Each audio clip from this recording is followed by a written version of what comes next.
This episode contains discussions of sexual abuse, substance abuse, and prison violence. Viewer discretion advised. Hey, what's up, everyone? Today is July 31st, and I am here with the owner of Real Time Results on the Dattie podcast, Victor. What's up, Victor? What's going on?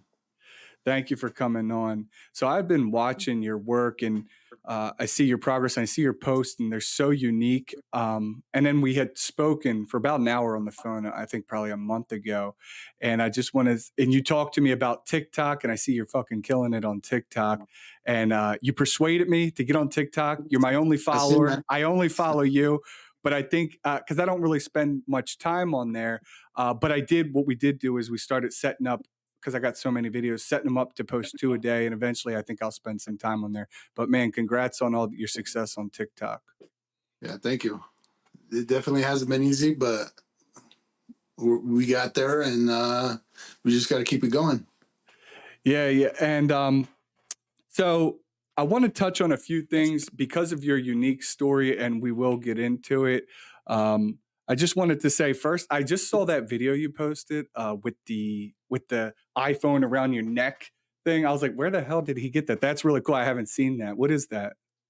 So it's from Amazon. It's a neck holder or a phone holder for the neck, and I've seen so many different people try to use that one that's a magnetic, and it's right here to the chest, and it shows you first person. But what it doesn't do for an SMP artist, it doesn't have that head to kind of like manipulate to get into these awkward spaces for that phone to get into, and you could either use it for content as far as like, hey, everybody wants to be memorized by SMP. Show me your work. Let's see what that looks like up close. Also, when you go live, it's a tool to definitely utilize because, after trial and error, I found that I started in the beginning setting up the whole process, right? From tray to putting hairlines on, prepping skin, all the way over to the chair, right? And you start to lose views that way. People want to be engaging right here. They want to see the work being done. They want to be memorized by it. They put some nice music in the background. Understand that your audience, in most cases, are older. So why are you going to be banging some? I agree. Some trap Don't. music, you know what I mean? No, and that's a good point when you're saying showing the tray and all that. You're saying basically because we see it all the time, just poking the head and stuff. But to someone who has never seen scalp micropigmentation, it is mesmerizing. It is like, holy, what the hell's happening here? Yeah. And then when you're creating that, like you're gonna get a lot of like, oh, I can't believe, why are people doing that? You're gonna get a lot of people talking shit, but it kind of is what it is, Yeah, I'm starting to put out a whole bunch of content, so stay tuned. But a whole bunch of content, just tips and tricks to get up and start to work TikTok. So we'll see what happens with it. And before we go any further, so if people listening, how can they find you on TikTok? What's your TikTok name? Real Time Results LLC. Okay, so make sure you check them out. Real Time Results LLC. Yeah.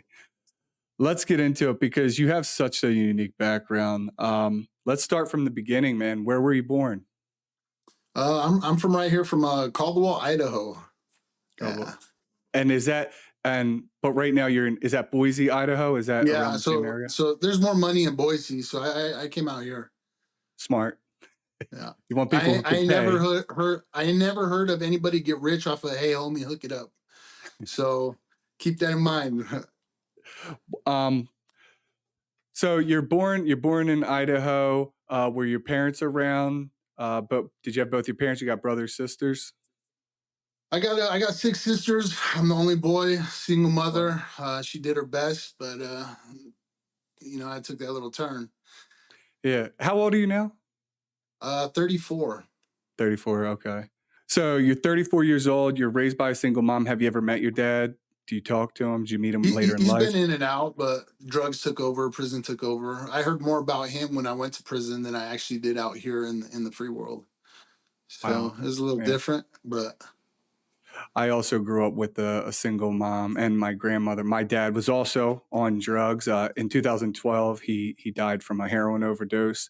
I didn't really know him too much. Didn't really spend too much time with him except when I was like 10 years old. So I went to the funeral to basically forgive him for myself. But other than that, I can't really feel pain for someone who was never really a part of my life. You know what I mean? Yeah. How can you miss something you never had? Yeah, exactly. So your childhood was a little bit different, and I'm not gonna to spoil it. I'd like to know. So how did it go for you when you were 15, 16? Your life took a big turn. Walk us through it. Yeah, so I ended up I had my daughter at a young age. I just turned 16. I was a father for a year. Um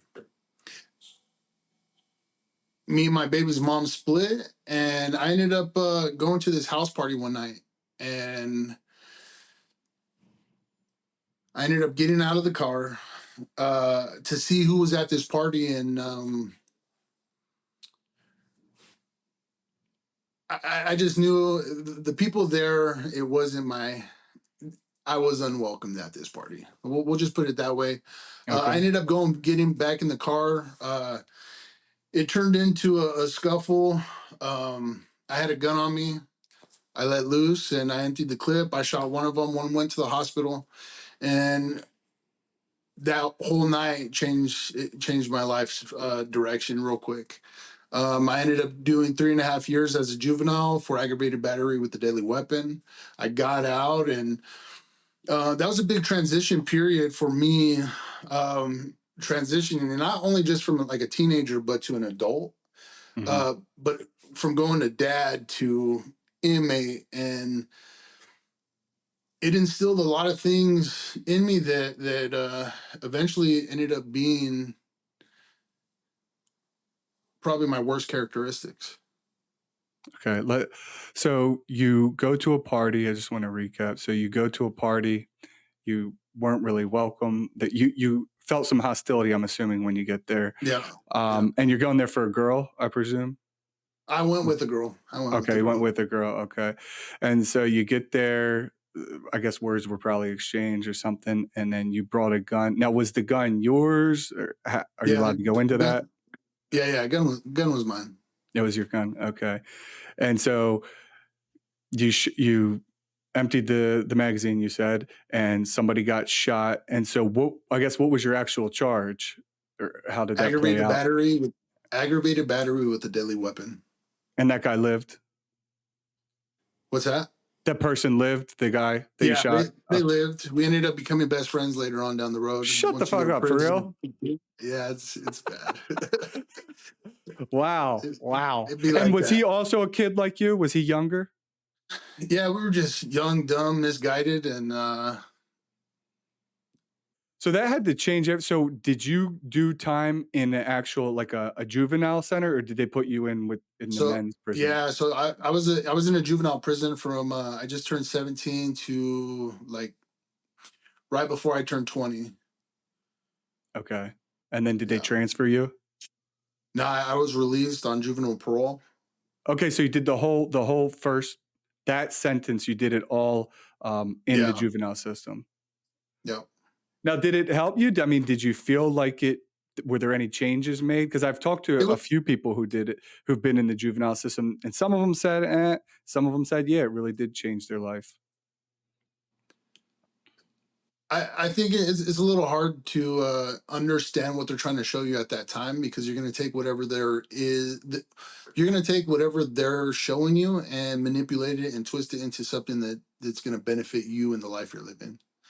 So for me, like the juvenile prison was something that there was 12 groups, right? One focused on gang activity, or there was two gang activity groups, drug and alcohol, violence, and then there was some sex offender groups as well. And then there was two female groups that they had their own little things that they specialized or whatever into.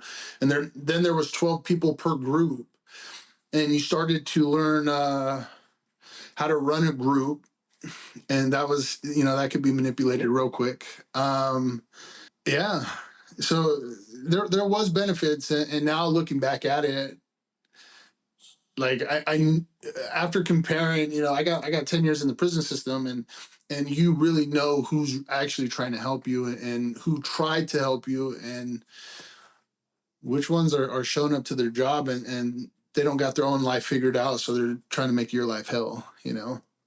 They're kind of taking their anger out on you, or taking, Yeah. something bad at home, and they're like, you know what, I'm in charge here. I'm just gonna be a dickhead to these kids. Yeah. So you had to okay, do it. Now, what was it like? I mean, did they make you go to school? Did they require you to do like Yeah. workouts, So or were you stuck in a cell? yeah. How was So that? mandatory every week. I think it was how many mandatory? I think like 5 days a week we had to run a mile, Okay. and and the crazy thing about this is if somebody stopped, especially we get new guys in the group, and if they stopped, we start all over again. And we get that down. Also, like if it was more of an accountability, right? Is hey, I'm holding your behavior in check. You displayed this characteristic, and this is how it's a problem. Do you put it in check? It could be from hey, you forgot your ID on your bunk to you, you were talking without thirds. So a mandatory thing over there is if me and you are talking, I have to get or you have to get somebody else aware of the conversation, just in case it turns it into like an escape plan that's kind of or you're going to get somebody. So nobody was allowed to ever talk just one on one. Wow, I've um never heard of that. So they need someone yes, constantly kind of monitoring, like as a all the witness, all the time. so they can't say, hey, they were conspiring, or they were Yeah.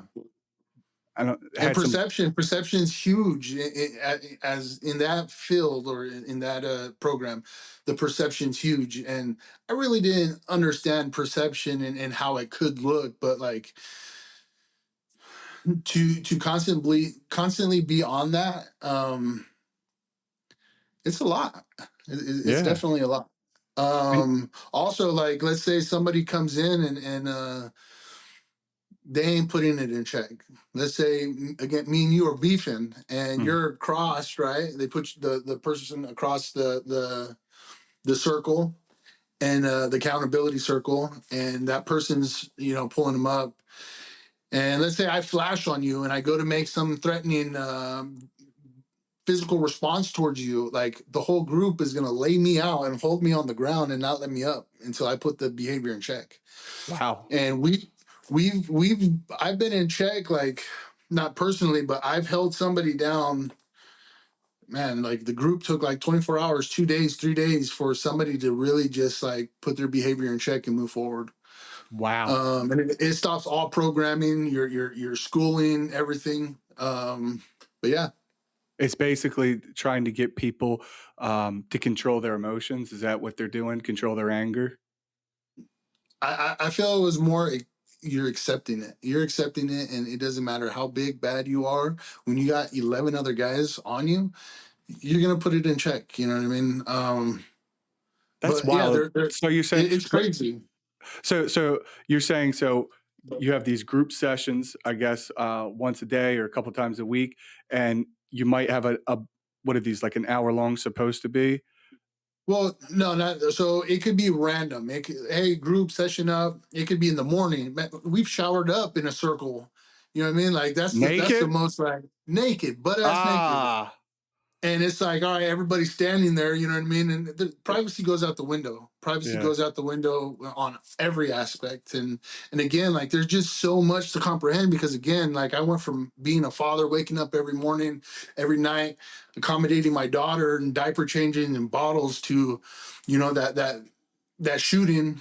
And then, obviously when that happens, a lot of people know that you're not gonna get treated like somebody that was just spray painting, or you're gonna be treated like you shot somebody, you try to take somebody's life regardless if it was a self-defense case or not. makes sense. So Like, can we back up real quick though, Victor? Can I ask you this? yes. Because we did jump into that. What do you think? I'm sure you've done lots of self reflection. What do you think kind of led up to you bringing a gun and having anger? You don't have to go into too many details, but like as a kid at 10 years old, 11 years old, 12 years old, I mean, did you have a normal childhood? Were you going to school? So so what originally so okay, so let's fast forward to me getting out of prison and me taking a big look at my life and what was going Okay. on and where it went wrong for me. Um and now I can talk about it. But before, I used to bottle it up and go do dumb shit and get involved and wrapped up in the wrong people. So I had my aunt that was sexually abusing me at 11. And there was just so many things going through my mind as because I didn't have a man to talk to. Everybody that was around was, in and out of prison, gang banging, selling dope. That was the norm.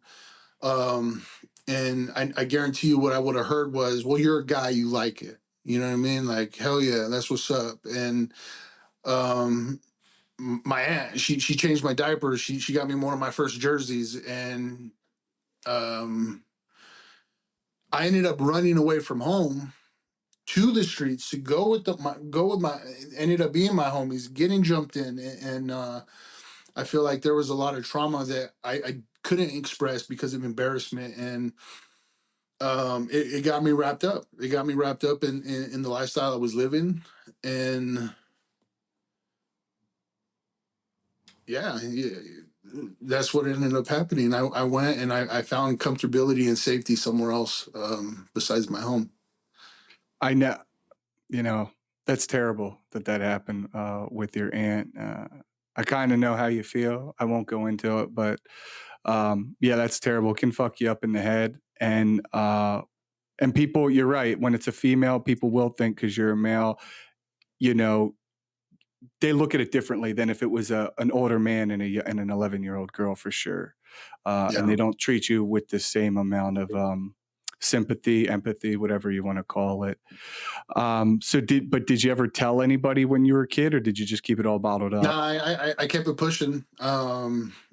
I don't even think the closest people, like my homies, knew about it. Up until recently. Well, when I got out, I started sharing my story, sharing stuff on social media to really. I was at a point where it's like I've held it in long enough, and I know there's other people out there that are experiencing it as well, and they cover it up with they cover traumas up with violence, with so many other things, and we think it's normal, and it's not. So for me to just kind of help the next guy or woman, um, why not? No, I agree. So I assume eventually you told your mom. What did she say? Yeah, mom was hurt. She was doing what she could as a single mother. She was teaching. She's been a mother since she was 14.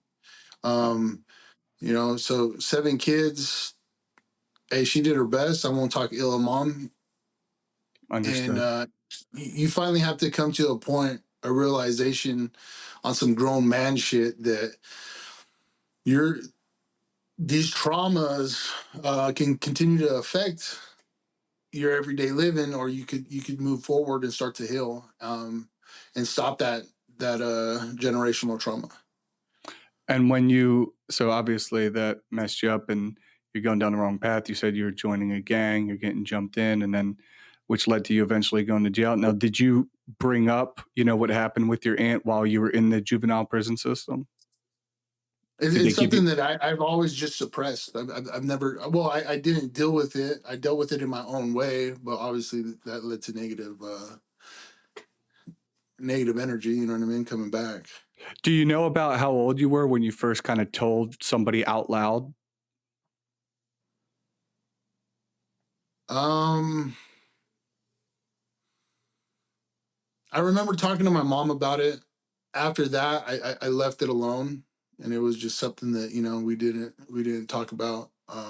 But it ate her up inside. I could tell it just ate her up inside because my mom does daycare. She runs a daycare out in Caldwell, and the reason why she does the daycare work is because she made a promise. It was her way of protecting her kids and other people's kids, because she knew there was another situation with my younger sister and the babysitter when she went to work.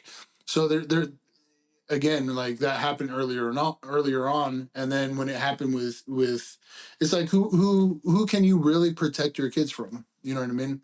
Yeah. Um, so yeah, she does daycare work, and she's been doing that since as long as I can remember. Are you the youngest of the 7 or in the middle? No, I'm the second to the oldest. Okay. So I Okay. got an older sister above me, and then the rest are younger. Okay. So let's get back. So you get out of jail at 20 years old. I mean, how do you start? I mean, that's a big change. I was stagnant for so long. I didn't know what exactly I was doing. I didn't know, like I had learned certain things from prison that you owe, like even relationships, everything was over analyzed. I was over here, and I was kind of like I was over programmed. Oh, I can't be talking without this person. I was asking people, hey, can you be aware? And people were looking at me like I'm fucking crazy. um but everything was over analyzed. Like there was this book when I was locked up, and it was pages and pages and pages of behavioral problems and what they fell under, and just the Franklin reality model. Like, man, there was just so much program that was just you had to learn it, and that was it. And I almost became like this counselor. But I didn't even have my own shit together to be this counselor telling other people. You know what I mean? So it was very confusing, and it was very hard. And then you get like pushed into like what's right is right, what's wrong is wrong. And then you see that the ones that are telling you this and pushing you aren't even living like that. So it was very conflicting, and yeah. It's So like, yeah, I got out of go ahead. so I got out of the juvenile prison on juvenile parole. They ended up kicking me out of my county, and I went and lived with my aunt. So I was living out there in Twin Falls, and I was solo. I went to this bar. This I went to this. It was like a pool hall, and I Uh-huh. got into it with this guy over a look, and then I get kicked out because I'm the new face out there, And then I ended up leaving, and as I was getting close to walking home, I'm going over these tracks, and I see this big truck pull up, and it's the guy. And I've never been good at talking shit, but I know how to throw hands. So he's talking shit as he's walking up, and once we connect, I light him up. And I remember the last punch I get on, dude, he stumbled back. That's when he pulled it out and let loose, and I got shot in the stomach, 9 mil straight through. He rushed, jumped back in his truck, took off. Last I seen of him, and then I ended up going into this bar that was open. And the security's like, "Hey, I'm gonna need to see some ID." I said, "I'm not here for that, but can you call the ambulance? I'm shot." And they're like, "No, no, no." And I pulled up my shirt. Sure enough. So they sat me down at the bar. There was this old timer. He's like, "Get him a shot. And Jesus. it the cops get there first before the ambulance, and as soon as they see me, I was on the stool, holding my stomach, and as soon as they connect with me, they flip me around, throw me up against, start frisking me, and yeah, ambulance get there. They cuff me up. Ambulance get there, and they're like, "What are you guys doing? He's a victim. It was called in. It's clear as day. You guys are over here frisking him and cuffing him up, and it kind of is what it is. So, So and I, I you were go 21 ahead. at this time? I just turned 20, I believe. I just turned Just 20. It wasn't very long after I got out. wow. And you said you went to live with your aunt, and and then you're walking down like an alley, and words were exchanged, and then you got in a fight, and you're beating this guy up, and he's like, "Fuck it, I'm just going to shoot you." Yeah, it was a guy from the pool hall originally. Okay. And did he run after that? Yeah, he as soon as the shot was, as soon as it popped off, he dipped. He jumped in his Holy big ass shit. truck, and he was gone. That's fucking insane. Now, what happened? I mean, was he caught? What happened with that? I don't even. It's one of No, those things. Like just you're living a certain way, and you learn to do certain things a certain way, and there's I just figured there'd be a time that I seen him again, and would handle it that way, but it Okay. wasn't something that I was going to go to the cops and be like, You this was the guy. Yeah, no, I get it. And, man, that's fucking wild. So where did you get shot at? It went through the stomach and then it came out? Did it hit Abdomen any and out my organs? backside. Nah, we don't even know how. The doctors are like 95% of the time you get hit in the stomach, something vital gets hit. So yeah, blessings on blessings. Wow, wow. That's incredible, man. I mean, wow. So, I mean, so you get shot at, 20 years old, which is fucking crazy. Um, what happens next? So I had a gain as a supervisor, or as a juvenile parole officer, and they actually violated me, not for getting shot, but because I was out past curfew, and they said if I wasn't out past curfew, I wouldn't have got shot. Yeah. So they gave me the prosecutor or the judge. I don't know. I feel like the judge was very. He showed sympathy in that situation. Like, why is he why is he locked up right now? Why is he being charged as if he was the shooter? And I told the judge, originally, I know why I was treated the way I was, because I was the shooter, and then now this time I get shot, and I'm still in lockup. Like, you know what I mean? 26 staples up my stomach, 2 gunshot wounds, and I'm here, and you guys are throwing me in the pit, like.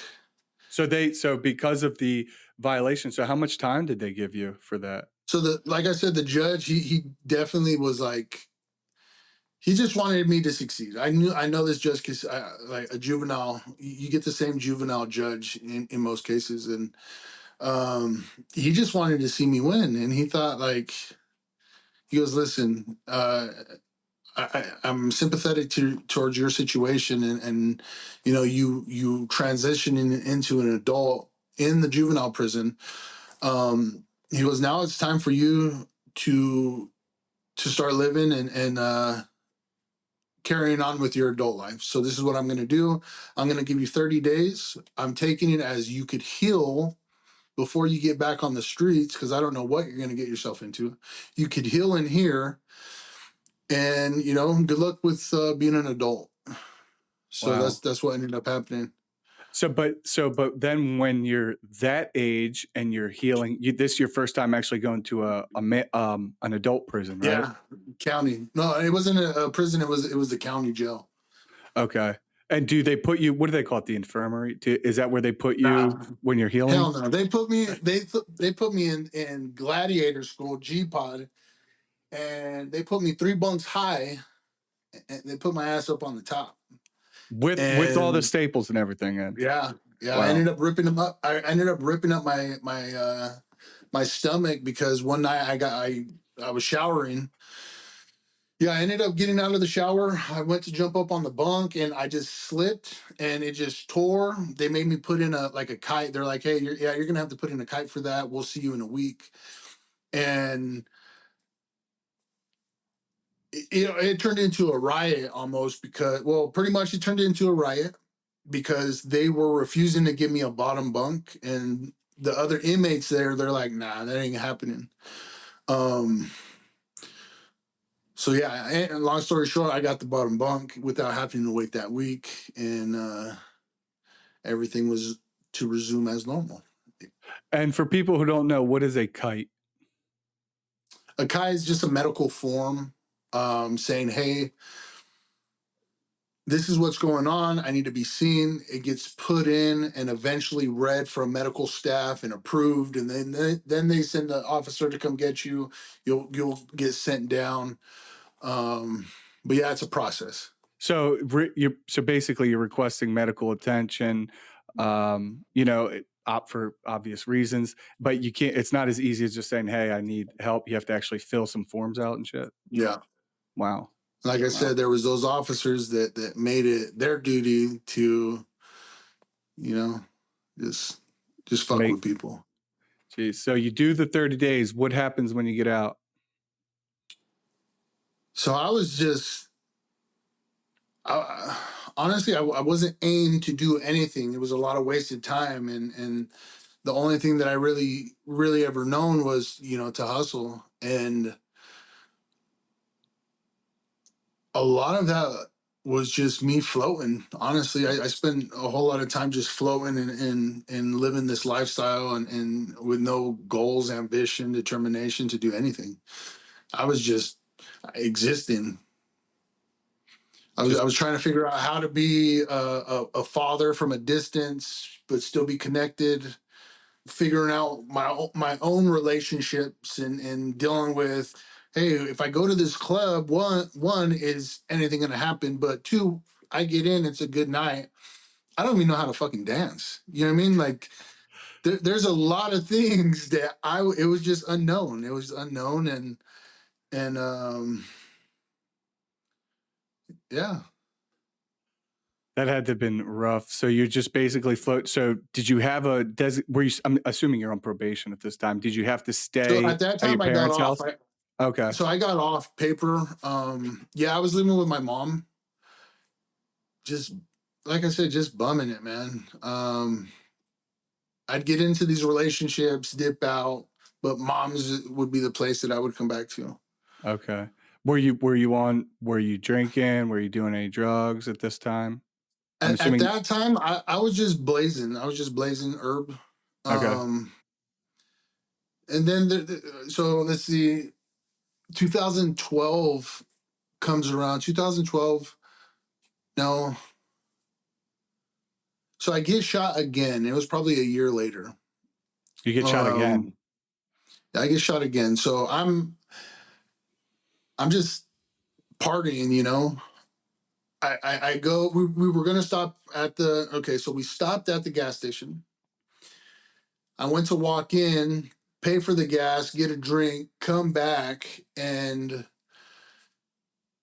there was these two guys parked, right? And I could tell that they were out of it. And long story short, there was an altercation there. And as I walked up to them, they started dumping from the car, shooting from the car. And I ended up going away from the car and the gas and the pump, because I've seen movies where it exploded, and I wasn't trying to have that. So I had enough time to think about that. Anyways, 6 shots. One of them hit me my left hip, went through my leg. Well, went through. Um, it was a pinhead away from my urethra, grazed Holy my right shit. nut, went back into my inner thigh, and then came back out the other side. Left Holy me with shit. 4 bullet holes. A 6-inch knot on my right testicle. Got shot in the balls. Yeah. So what ended up happening with that is, gaining, it says, hey, since you want to be uncooperative and nobody's been found guilty or has pled guilty, you got to come up with the money for your surgery yourself. I'm from the streets. I got this 6-inch knot on my right nut that's painful as hell, and they're telling me I need a surgery.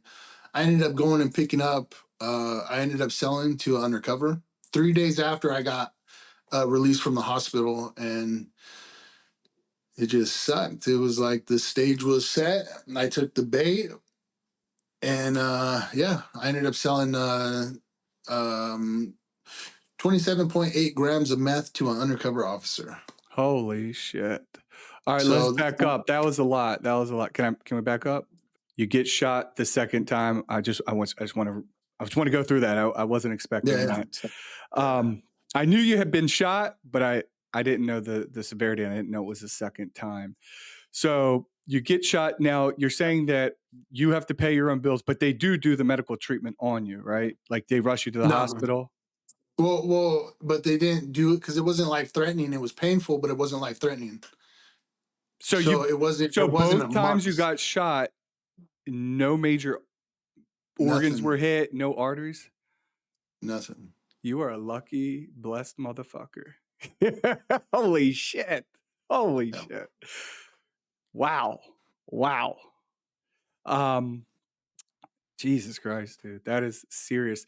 Now, with those guys, you're at a gas station, so they had to have had cameras. I mean, do the police Yeah, pursue they hit that the or? That's the thing is like they turned it into this whole investigation process and was saying so and so said this, that, the other, and then when it came to, you got to understand, like the gang, and there's no love there. They want to get everybody and mess up everybody's life and mess up the whole equation, and that's their job. They get paid for that, and it Okay. kind of is what it is. It's a cat and mouse game, and that's what it is. Um, but they took it to a whole nother level. They were saying this, that, the other, and so when it finally went to court, I had to show up, and they're like, well, what do you have to say? And I'm like, yeah, like I went with the complete opposite of everything. All right, dude was bald. I said, dude had long hair. You know what I mean? Like you're just schooled to You didn't want to snitch. do. Nah, and that's the whole fucking thing about this whole this whole mix up is, yeah, it's like that. And there's only a limited amount of stuff that you could say, and you got to watch what you say. So I went to court, and the judge is like, "Well, what exactly is going on? Because like he's the victim, but you guys are treating him like he's part of the case." And then the judge got, I don't know, like the judge ended up kind of calling out the prosecuting attorney. And then the prosecuting attorney pretty much, well, they said, you know what, Your Honor, we don't need anything from the victim in this situation. We got everything on camera. So gang unit was trying to pin the two guys in the car against each other and also put me in that mix and then just put everybody in a bad situation. And obviously, like I said, the judge seen through it and he's like, get straight to it. You know, if you guys got the camera right there, why is all this other stuff going on? So, but yeah. Jesus. So, okay. So that's good you didn't snitch for being in that lifestyle. But then you said, like, can we go to the methamphetamine? I mean, Yeah. a lot of people have seen, I don't know if you've seen Breaking Bad. Everyone sees Breaking Bad. You know, here over where and on the East Coast where I'm at, fentanyl is big. I mean, there's definitely some meth, but it's definitely what I see is a stereotype. West Coast is a lot of meth. And so, how did you even get involved with the meth? So I remember as a young kid, so right before my baby's mom, I found out, well, right when we found out she was pregnant, I went to my stepdad, my sister's dad, and I said, hey, bro, like my girl's pregnant. What do I do? Like, he goes, you ready to work? And I'm like, yeah, I'm ready to work. Like, let's get to it. He had a landscaping business. So I'm thinking he was going to put me onto his landscaping company. And I remember that next morning, I'm young. I wake up early in the morning, put on some boots. I'm drinking coffee. At that age, you don't like coffee. You don't enjoy it. Does nothing for you.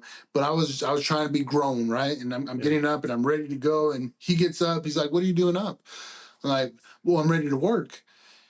He goes, "When I get home, we'll talk."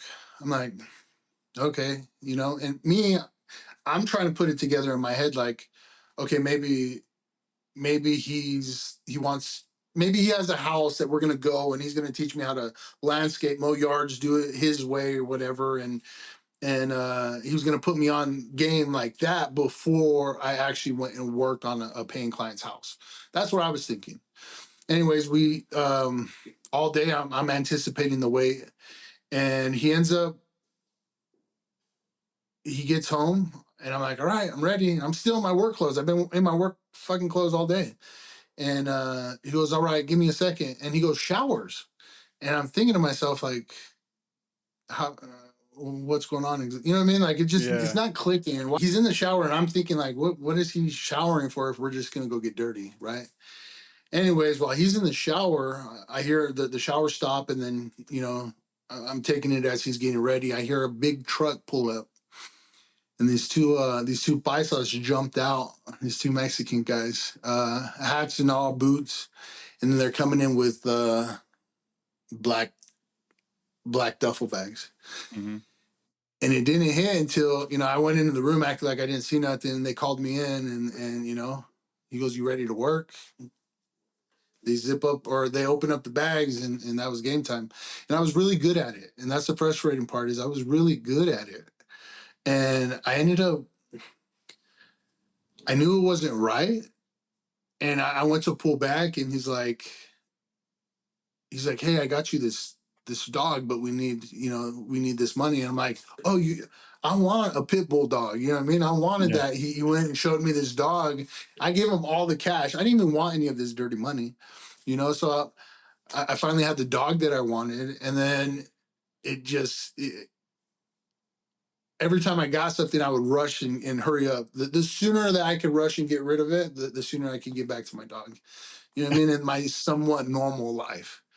Because my girl He, was pregnant. I'm assuming She was he let you living. keep some of it, right? I mean, you get to keep some of it, right? Man, I didn't want none of it. I didn't Oh, want none of it. And that's the weird thing is like I was taught how to do this from the jump, and I had no value. Money didn't have no value to me because I knew what it came with. And it ended up making my relationship with money, me not seeing the full value. If that's what money came with, I didn't want nothing to do with it. I'd rather be broke. wow. Wow. So, So you're just helping him out by like he'll just get you the dog. Did he get you other stuff and he just wants you to, I guess, well, move? yeah, he like I said, I didn't want none of the money, but he would be like, "All right, hey, Pampers, blah blah blah," and it only lasted so long before I got locked up. You know what I mean? And then at Okay. which point, I ended up moving out of. I ended up moving away from home because there was a drive-by, and it happened on Mother's Day. And my mom's like, "You want to give me something for Mother's Day? Take you and your family, and go start fresh out in Twin Falls." And I was milking cows. I was Wow. 16 years old. I was milking cows. I worked 6 days a week. If I wanted that day off, I would have to work an extra an extra day. And it was like my first job that I had that was like I was kind of proud of. And Uh-huh. me milking cows, herding cows, like I don't think a lot of people see that. So, Farmer's life but is yeah, a it hard was, life, man. They bust their fucking ass. and you constantly smell like cow shit. Like I don't Yeah. care how many showers you take, it's not a good whatever. I respect them. It was a Were you living blessing. on the farm for a little bit? Yeah, I was up on a farm, and then that's what ended up making uh me and my baby's mom split. As I was working so much, she ended up cheating on me, Uh-huh. going back to my hometown. And then, after being so long away from my daughter, I moved back and I was trying to be dad, and I was also still finding relationships or mingling, you know what I mean? Yeah. And that ended up turning into that whole night of some bullshit. So To where you brought the gun and all that. Okay. yeah. Wow. Wow. Okay. So let's jump back to after you get the court stuff's all over, was the selling the meth charge was pending while you went to court for getting shot at the same time? No. So what ended up happening is they had they had me under surveillance. Ah, They waited a whole year to even hit me with that charge. So once they did hit me with that charge, like I was blazing it at the time, and then as soon as I got hit with that charge, like undercovers hit me out of the blue. They hit me with trafficking a controlled substance to an undercover officer. But I had a badass lawyer that got it dropped down to delivery of a controlled substance because they couldn't prove I represented it to be 28 grams, and it didn't weigh to be 28 grams or more. So the official weight was 27.8 grams. okay.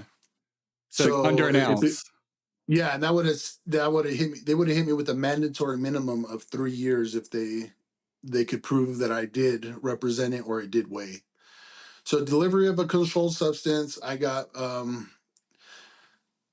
dropped down to delivery, and I got 3 years felony probation with a withheld judgment because it was my first felony as an adult. And then a year into it, after I got put on probation, they said, "Hey, no more weed in your system. only opiates. That's what you have a script for. So that's the only thing that better be in your system. That ended up turning into a whole addiction. I went down, the oxy. And when you're shot the way that I was shot, and you tell these doctors, they're like, oh my God, what do you want? And they're just giving you whatever. So I had two different doctors, and I became a fiend. And I had two different doctors prescribing me oxys, and oxys turned into everything else. It ended up going into heroin, fentanyl, and but within the year, it transformed my life into that's my day consisted of every day going to the methadone clinic, Oh my God. um, getting my methadone, going back, and then just being high as hell. And it was like I traded one thing in for the other, but this is legit because my PO is cool with it. And it was just all bad, man. It was all bad. And then gang unit hits the house a year into it, and um, they found some weed. It was out, and they're like, what? Why? They're like, what's here? What are we gonna find? I'm like, there's 8 grams of weed. It's out. They're like, okay, well, what were you gonna do with it? Why is it out? I'm like, hey, I thought I'd celebrate. I've been on felony probation for a year. I thought I'd celebrate. They're like, okay, so why is it still there? I'm like, I decided it was a dumb idea. And I was on methadone at the time. So I'm like, not thinking straight. And I'm like, well, I thought I'd celebrate, or not celebrate, but man, I could have made an extra buck and paid off cost of supervision. And I thought they were like, oh, well, at least you're thinking about cost of supervision, And I'm like, whatever. It was terrible. And they gave me 7 days discretionary. A month later, I get out. A month later, I see undercovers passing by, and I was with my mom. I was living at my mom's, and I just knew something was up. So I dip out the back, and I was gone. 15 minutes later, my mom sends me a picture of the warrant, and it said felony possession with intent to deliver of 8 grams of weed. What the Um, fuck?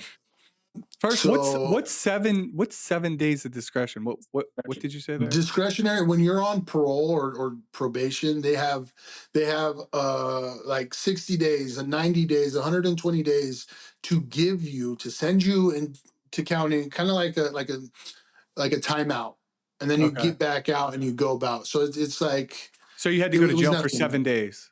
7 days, yeah. And at that time you're also addicted to Yeah, I oxys was and getting I was getting methadone shipped to the county.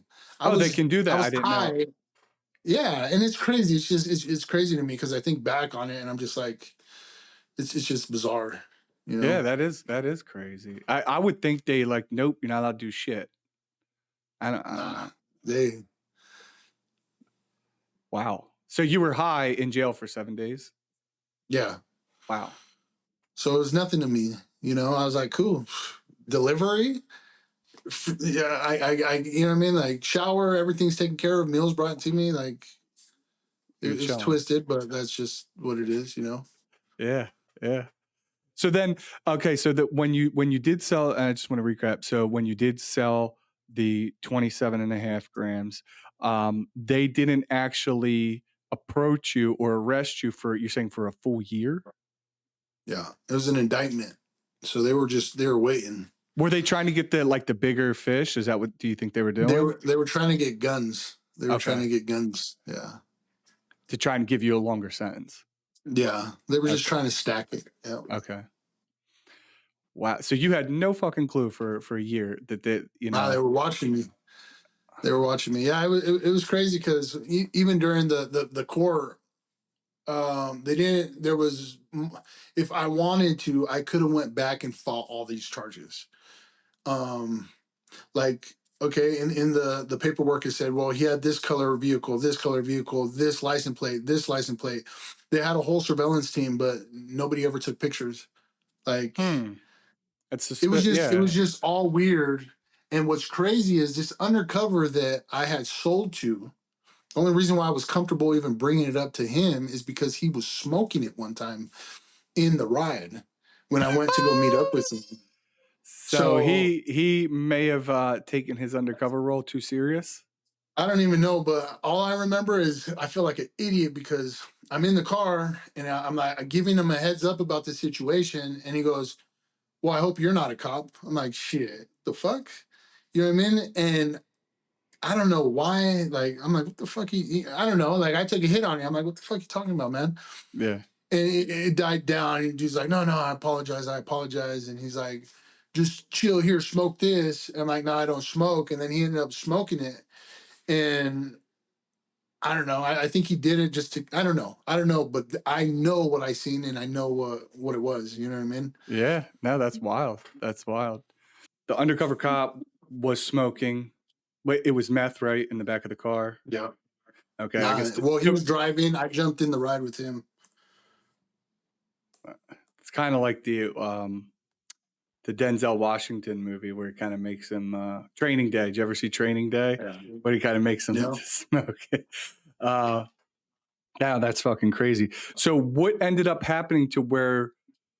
What So charges happened for you to eventually go back to prison, or were they building this up? so what ended up happening was I was in there, and I'm just like watching my life just fall down, right? Just fall apart. Um. Now I'm going back to court for another felony, and I'm thinking like, fuck. Like if I don't fight, I got a couple options, and I remember phoning a friend, and I'm like, "Hey, dog, what do I do? What do you think I should do?" And he goes, "Well, you know, you." And he was honest. He was like, "Hey, man, like you've been fucking up. You've been high. Like if anything, take the felony and do this 3 month, 6 month rider program. Get out and use it as a detox." And I ended up I didn't and or I ended up not fighting the weed charge, 8 grams of weed, a fat blunt. Um I took it, I took the felony, and I got sent up to St. Anthony's, St. or not St. Anthony's, what is it? Cottonwood. I went to Cottonwood, and Cottonwood is a 9 month intensive program. Like they were making you march. Is that Eating like the time was military boot limited. camp program? Yeah, Like to yeah, and then like classes were every day. Every day you did classes. And you're an adult, so you're not going to school. You know what I mean? Like you had options to do like GEDs or whatever, but you're there for 9 months. If you don't start it when you get there, you're not going to get it. and you're going Um, through detox at the simultaneously. well, to say the least, I was taken care of, and I already knew what was to be expected, so everything was set up, and let's just say that I got by. Okay. I, Okay. I got by. I like before I made it out there to, because you're supposed to go from county, shoot out to the prison to observation and assessment. From observation and assessment, you're going to get shipped out to whatever facility they find you compatible with. Now, was this by choice to go into this like military style boot camp program? No, so originally I thought my ass was going to get a 3 month cap writer, and they're like, "All right, hey, take this test. It's a PSI, and you already know all the answers for it. So what it's going to do is it's going to bring your points down." I'm like, "All right, cool, let's do that." Long story short, then they ended up stacking my previous, because I did it a year prior.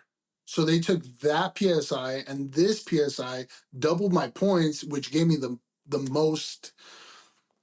I burnt myself. They gave me the most time at the facility that I got shipped to. The other Wow. ones were off the table because the points that I had. And how old are you at this time when this is all happening? So 2007, 8, 9, I got out. Yeah, right before 2010. Um, got shot. So I would say it's like 2013, because 2013, 14, 15, 16, 17, I was locked up. Holy And shit. this was prior to that. So um So when you're in this program for 9 months, they're making you march. It sounds like boot camp. You're running, I'm assuming you're doing push-ups. Are you waking up every day at 4, 5, 6 a.m.? Yeah, it's crazy programming. It's like programming from up to down. You have a limited time to do your phone calls and play your games. And this program, there was no gambling. Gambling was once against the rules, right? Is there a lot of And there was gambling in three. jail? Huh? Is Oh there a yeah, lot of come on. okay. Okay. I've never been to jail. So I don't know. We I've people, seen things. man, there's wormy dog races. There's so much things to do to make time fly, Okay. or pass, just to make it easier. But um long story short, that program ended up, the recidivism rate was it wasn't working. um so they shut down the program. So within 24 hours of this intensive program, they're saying it's not working. We're gonna come up with a new program, and you guys are in limbo until then. Everything went out the window. It turned into a What county jail, how and long were you there before that happened? I'm sorry. 7 months in. So I had 2 months, Wow. 2 months before completion. Anyways, so there's three cardinal rules at this facility: no sexually acting out, no violence, and no drug and alcohol. If you do any of those three, you're done. Reasonable request. Um, yeah. So there was a situation. One of my homies, he got relinquished. Relinquished is when they send you to prison, to go do your time. So this part of this program was holding others accountable while looking at your own behaviors. That was the bigger picture, right? So while he was holding somebody accountable doing this program,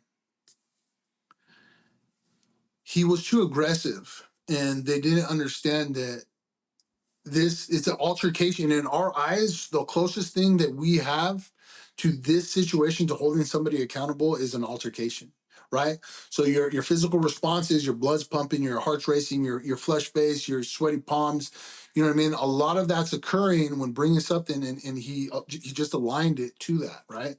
So yeah, he was too aggressive, whether it was in his tone, but at the end of the day, he was doing the program, and this is going up. This is going against everything that we were ever taught, you know. So for me to see that he was doing the program, giving it a try, and to still be sent to prison, I feel some type of way. Like that really, that really hurt.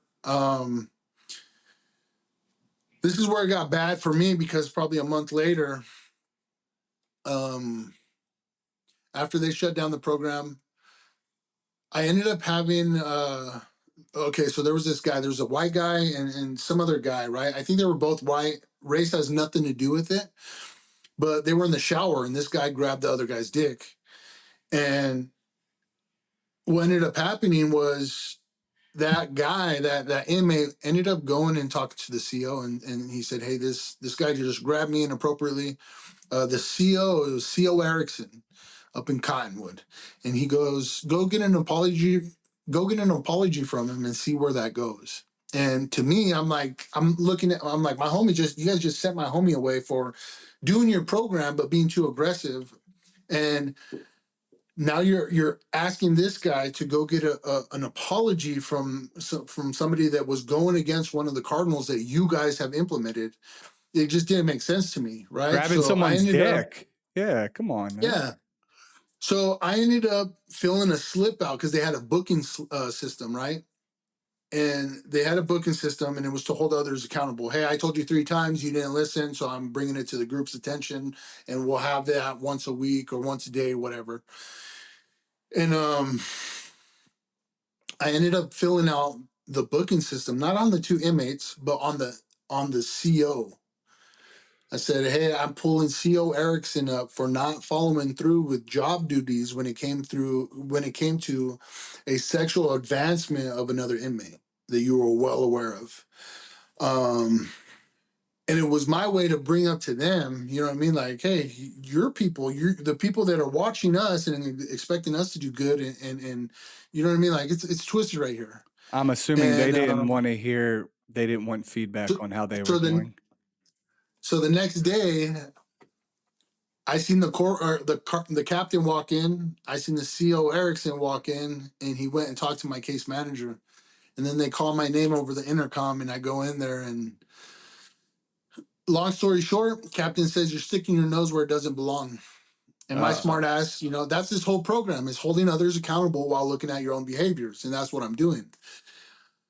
It didn't work out. He told me, there's two ways this could be handled, and you seem bright enough to figure it out. I said, hey, you know what? Check this out. I'll pull out of this.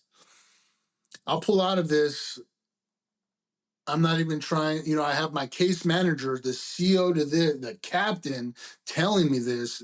I'm good. You know what I mean? I'm good. And it was just like everything in me just wanted to just call out the system, man. And there was nothing I could do about it because I'm this inmate and I'm stuck in the pits. You know what I mean? And there was nothing I could do about it. A month later, this is when they had shut down the program, right? Because the booking system was still in play. So a month later, I'm feeling some type of way about it, man. And it's getting me. And I make a call to my mom. My mom, there's a situation, and I just feel like everything in me is telling me to make something of it. And she goes, son, put your head down and just get out of there. I'm like, I can't. I love you. So in prison, there's PREA calls, and therefore sexual situations that my understanding was I was going to make this PREA call on the CO and this captain and this case manager.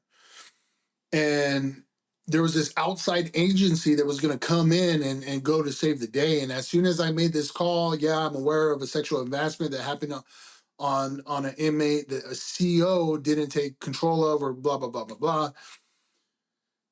So I thought it was the helicopters were going to come in. No, I get the same CO Erickson and the same captain that comes and gets me to fill out a report. And I'm just like, oh, fuck. Jesus. So I fill out the report. They're like, well, we're glad that you decided to follow through with this. I'm like, yeah, me too. And they ended up sending me back to the unit. Well, that week, so over there, they still held on to rules that they wanted to hold on to. And so laying down during count, you needed to be up, seated right where your belt loop wasn't touching the bunk. And I guess my belt loop was touching the bunk. So they considered that laying down during count time, and they pulled me out right then and there and went and housed me at this prison to be sent to the prison to go do my time. So they relinquished me right after that situation. They were looking for a reason to get you out of there. And it just sucked too, because it's like I was a month away from getting out. 3 weeks from getting out. And when I finally made it, because I had to go through this prison, and everybody knows you go through this prison, you're there to get transported, and don't affiliate, or like you get sent to a different pot. Like everybody there, it's a PC yard, and a sex offender yard, and it's just people that can't live in GP. They're there at this prison. What does PC mean? So protective custody. Okay. So yeah, I waited there for 2 weeks. Transport came and got me. It was a very quiet. I couldn't make phone calls, no nothing. I couldn't even tell my family, hey, this is where I'm at. This is why I haven't called. I'm not coming home in 2 weeks, and like I finally get to the prison, observation and assessment. We have to do everything all over again, but this time I'm in whites instead of yellows, meaning that it's prison time. There's no getting out of it. So yeah, by the time I made it to the prison, this was the first time I called my family and my mom, my baby's mom, and told them, hey, like, it wasn't my fault this time. And they're looking at me like, motherfucker, you're an idiot. You're an idiot. You did something to go to be. They don't believe you.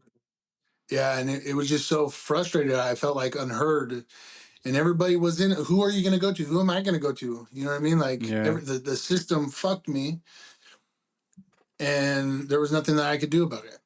So I got to the prison, and it was I was in a dark place. I was in a dark place where I felt unheard. I felt forgot about, and it was my first time.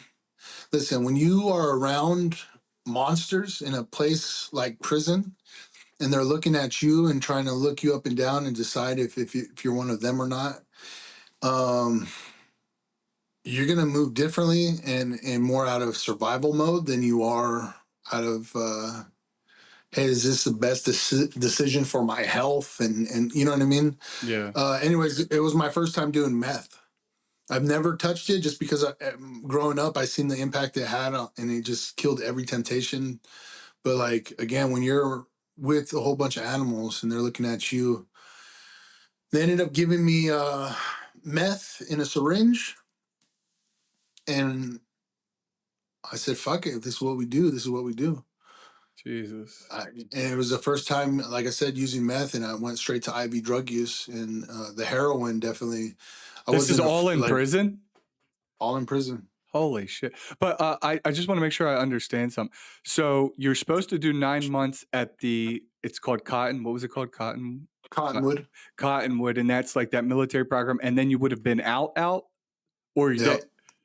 but instead, because of the whole incident with the dude, and you're trying to help out your friend whose dick got grabbed, they're overlooking it. They're finding any reason to. He wasn't even honestly, he wasn't even my friend. I don't You're even just trying to do remember the his right name. thing. I just felt some type of way that my homie got kicked out of this program, and you're not holding that same for everybody else in the program. Yeah. And You know what I mean? so the alternative is, okay, well, you didn't complete it. You're 3 weeks away. So now you have to do your full sentence, which is how long? Yeah. It was 3. Holy shit. You were 3 It was weeks 3. away from being good. And now you have to do 3 years, or you do 2 years, 3 months. Like, did that Nah, they time took away all of my street time. They took away all of my parole time. They restarted my whole timer all over again. Oh my God, I would have fucking had a heart attack. Like, But the that's the amount of thing is like a lot of frustration you people, had to have been like, your brain probably wanted to explode. you're everything. You're in a cell either by yourself or with somebody else, and you have no fucking control of anything. And like that's why I think the way that I move now is the reason why I can move, and I'm so fucking determined. And like when you have your freedom taken away and you're sitting in a cell and there's nobody to run to and nobody to cry to and nobody, you numb up.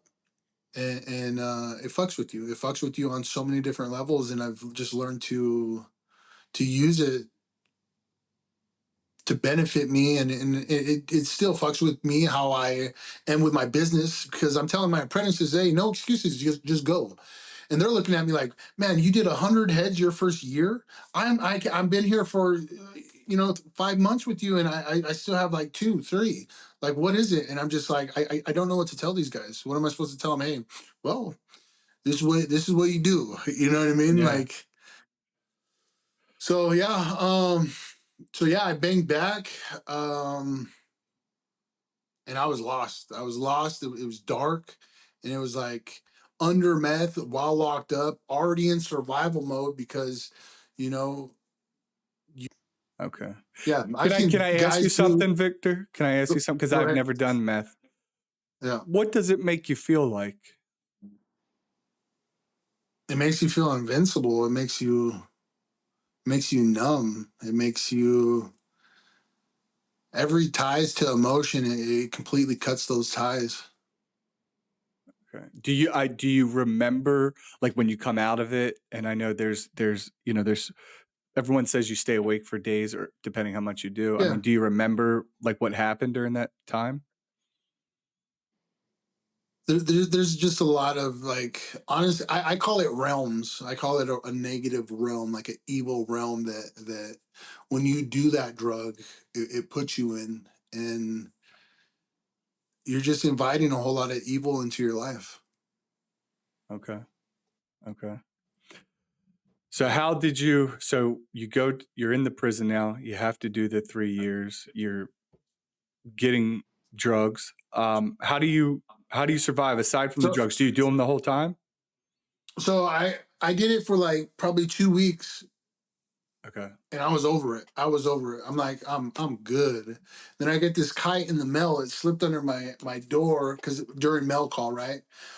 And it was my point level system. My point, right? It wasn't a violent crime. I was able to make it, and I had enough points to make it to a like a work center, like right above a work center. So there's a work center with no bars, no gates, no nothing. Then there's like a work other like an above work center where if you're working, you're able to go out, clean the freeways, the highways, stuff like that. And I made it to that second one, and I worked. I busted my ass. I still did my thing, but I worked out. Like that was my main thing, was working out, because that was my getaway. That was how I remained sane. Um, I ended up getting my CDL when I was locked up. By Shut the the fuck time, up. Really? yeah, I got my CDL. It was cool. Like I said, I went from a dark place to that my mail coming through that night, and it was like my way out. And my homies are like, "Hey, your points are low. Take advantage of it. But if anything does happen, conduct yourself accordingly."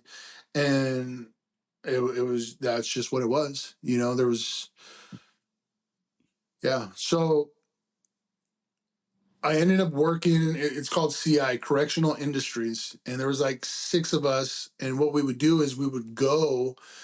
The prison that I just left would make office desk and equipment or furniture, right? And then we would go deliver them and install them. We would also, like any state-owned facility, we would go and like if they needed any like handyman stuff, we would go over there and like the liquor stores, we'd go and help them remodel. Health and welfares, we would go and remodel. So yeah, Are they teaching you carpentry and all that shit while you're there? yeah, but it's like, you get paid 40 cents an hour. Uh-huh. You know what I mean? Like it's just to pass time. You go and you're out in the, you're not talking to your homies or hooking up with girls, but you are out. You get a little bit of You freedom, a little know, smell. You don't have to be inside the yeah, walls. Yeah. See like normal I remember, humans.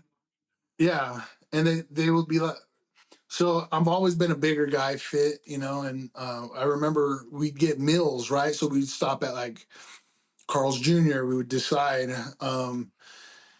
Anyways, there was these girls in there that they're like, "Hey, are you guys rugby players?" And I'm like, "Yeah, yeah, yeah." Like I would just, I don't know. It was funny. We looked like rugby players though. Um, it was good times. But there was this one time I had worked for this. It's called Sims, and it's a fruit place. And the job came up, and every year there's jobs that come up, or every time of the year, right? There was a certain time of the year that certain jobs would pop up. And when you don't have no fresh fruit, and you have an opportunity to be in a place where you're helping pick fruit and put them in, the only thing is that you're thinking about is that fresh fruit. That just how long has it been since you had a fresh peach? You know what I Yeah. mean? Like off the tree. Anyways, I was like, I'm gonna get that peach. And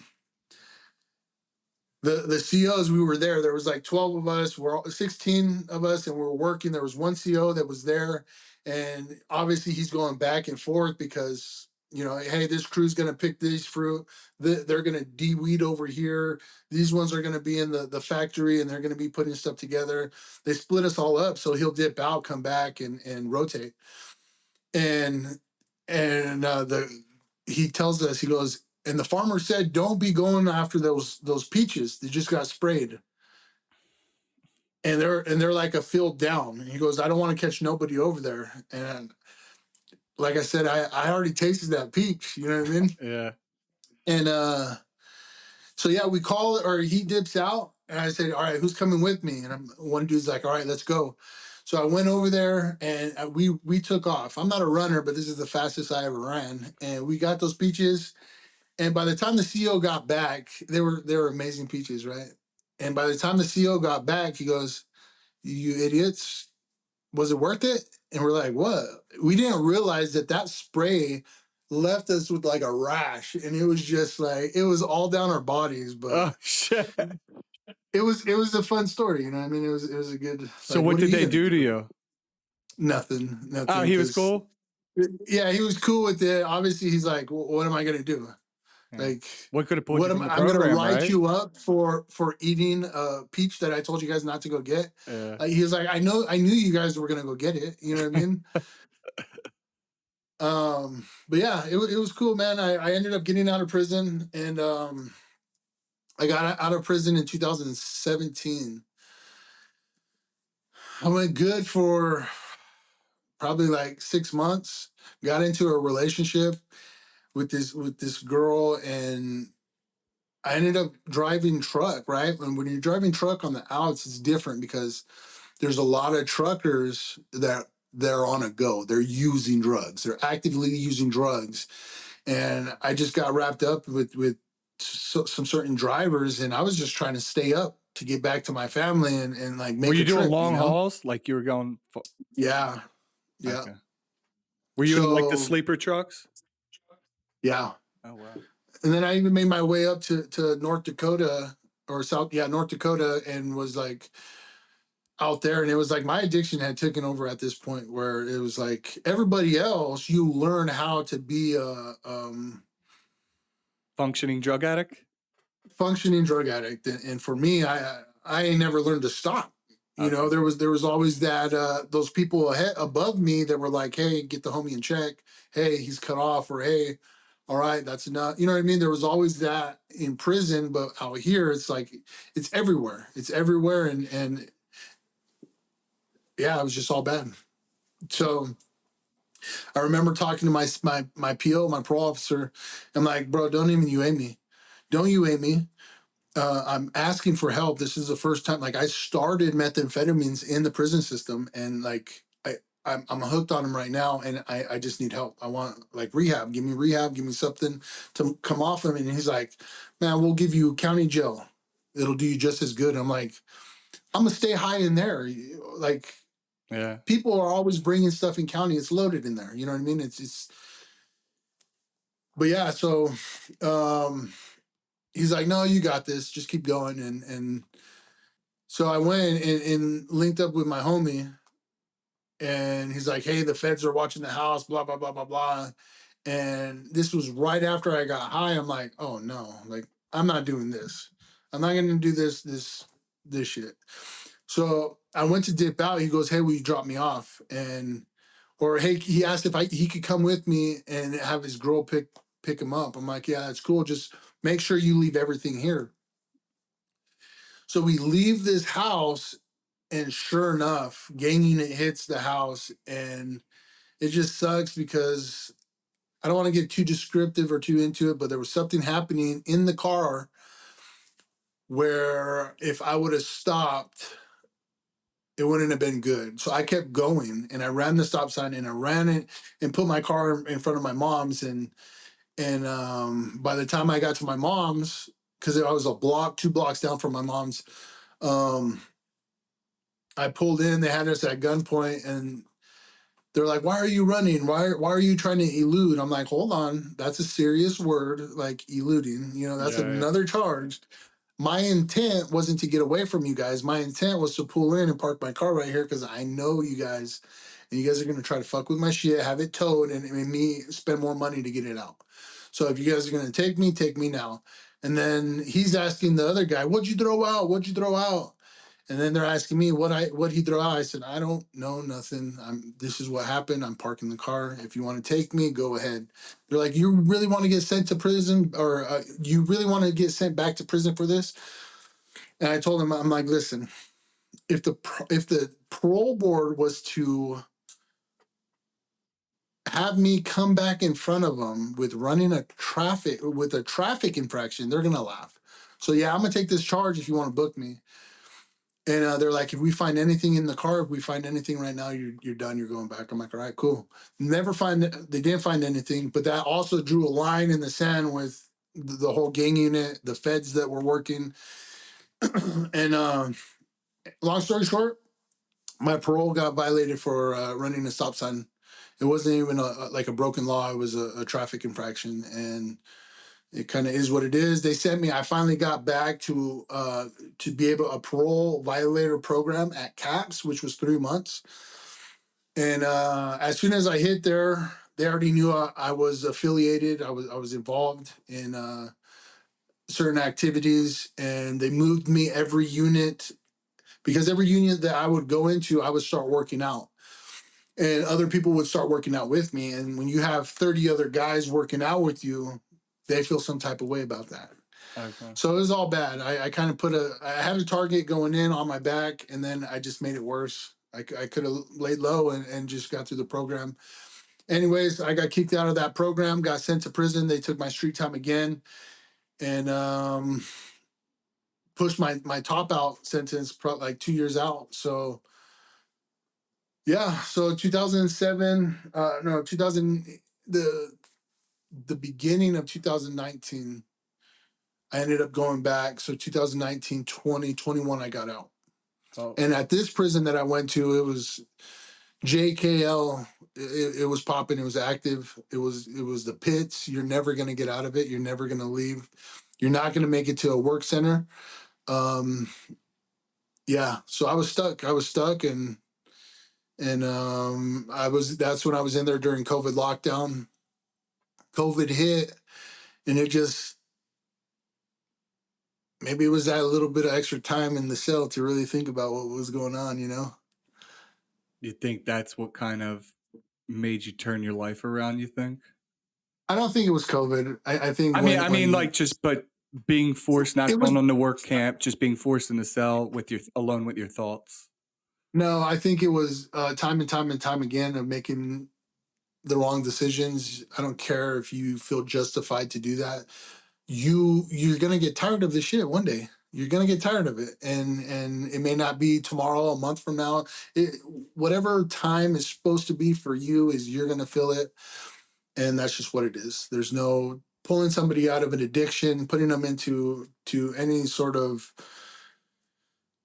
detox center. Like they know they're gonna get high by the time they hit the freeway, or they know what trap house they're gonna go to, As soon as they're released. and yeah. Yeah. But that's the thing is people, you're gonna know what's up. Like the person knows exactly what's going on prior to getting out, and when you're done and tired of it, you're gonna be done and tired of it.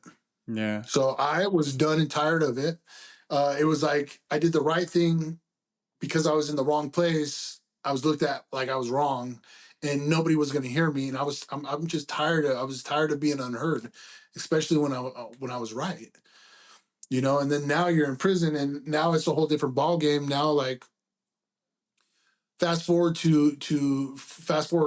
like let's take it slow. Like COVID was a big, like you guys out here thought you guys had it bad. We were living in closed chambers with another person. People were betting on who was going to get got by their cellie because the stress levels were through the roof. We would be able to come out of our cell for 15 minutes every 3 days. That lasted a good little while. And then Three after days. that was, Oh my God. 15 minutes every yeah. three So, days? Fuck. yeah. So like you're living extra clean. And if you're not living clean, you're not living with certain people. You're working out. And this is full constant working out too. Like you still have to work out. In Birth your bath cell. in your cell, and then you still have to be up at 6 o'clock when those doors are supposed to pop. Mhm. You know what I mean? Like it's still prison as usual. And when you're living a certain way, like there's no saying, oh, I'm not going to do that. I don't feel like it today. Oh, the numbers on the TV screen, the death toll rising is fucking with me. Homie, will you take it easy on me today? No, like you're still moving. You're still moving, and that's just what it was. When you So say what take it easy on me, are you meaning like your workout partner? just again, I don't want to get too far into it, but when you're living a certain style in prison, a certain way of living, you're conducting yourself accordingly. And just because you're having a bad day doesn't mean that you're going to get a day off. Okay. You know, Okay. like you ride with the car, you're riding with that car until the wheels fall off. Okay. And I guess were the guards, I guess, did the guards treat you guys differently also during COVID? Yeah, they were treating it like it was our fault. Motherfuckers, we're not the ones going to Jackson's or Walmart, high risk areas, and bringing this in. Why should we wear masks? Why should we be confined? You know? Yeah. Were the guards, I'm assuming the guards were the only ones who were able to bring it in. I mean, if no one else is coming Well, in. yeah, and then you got transport and in different prisons. They stopped everything. They stopped all movement. Damn.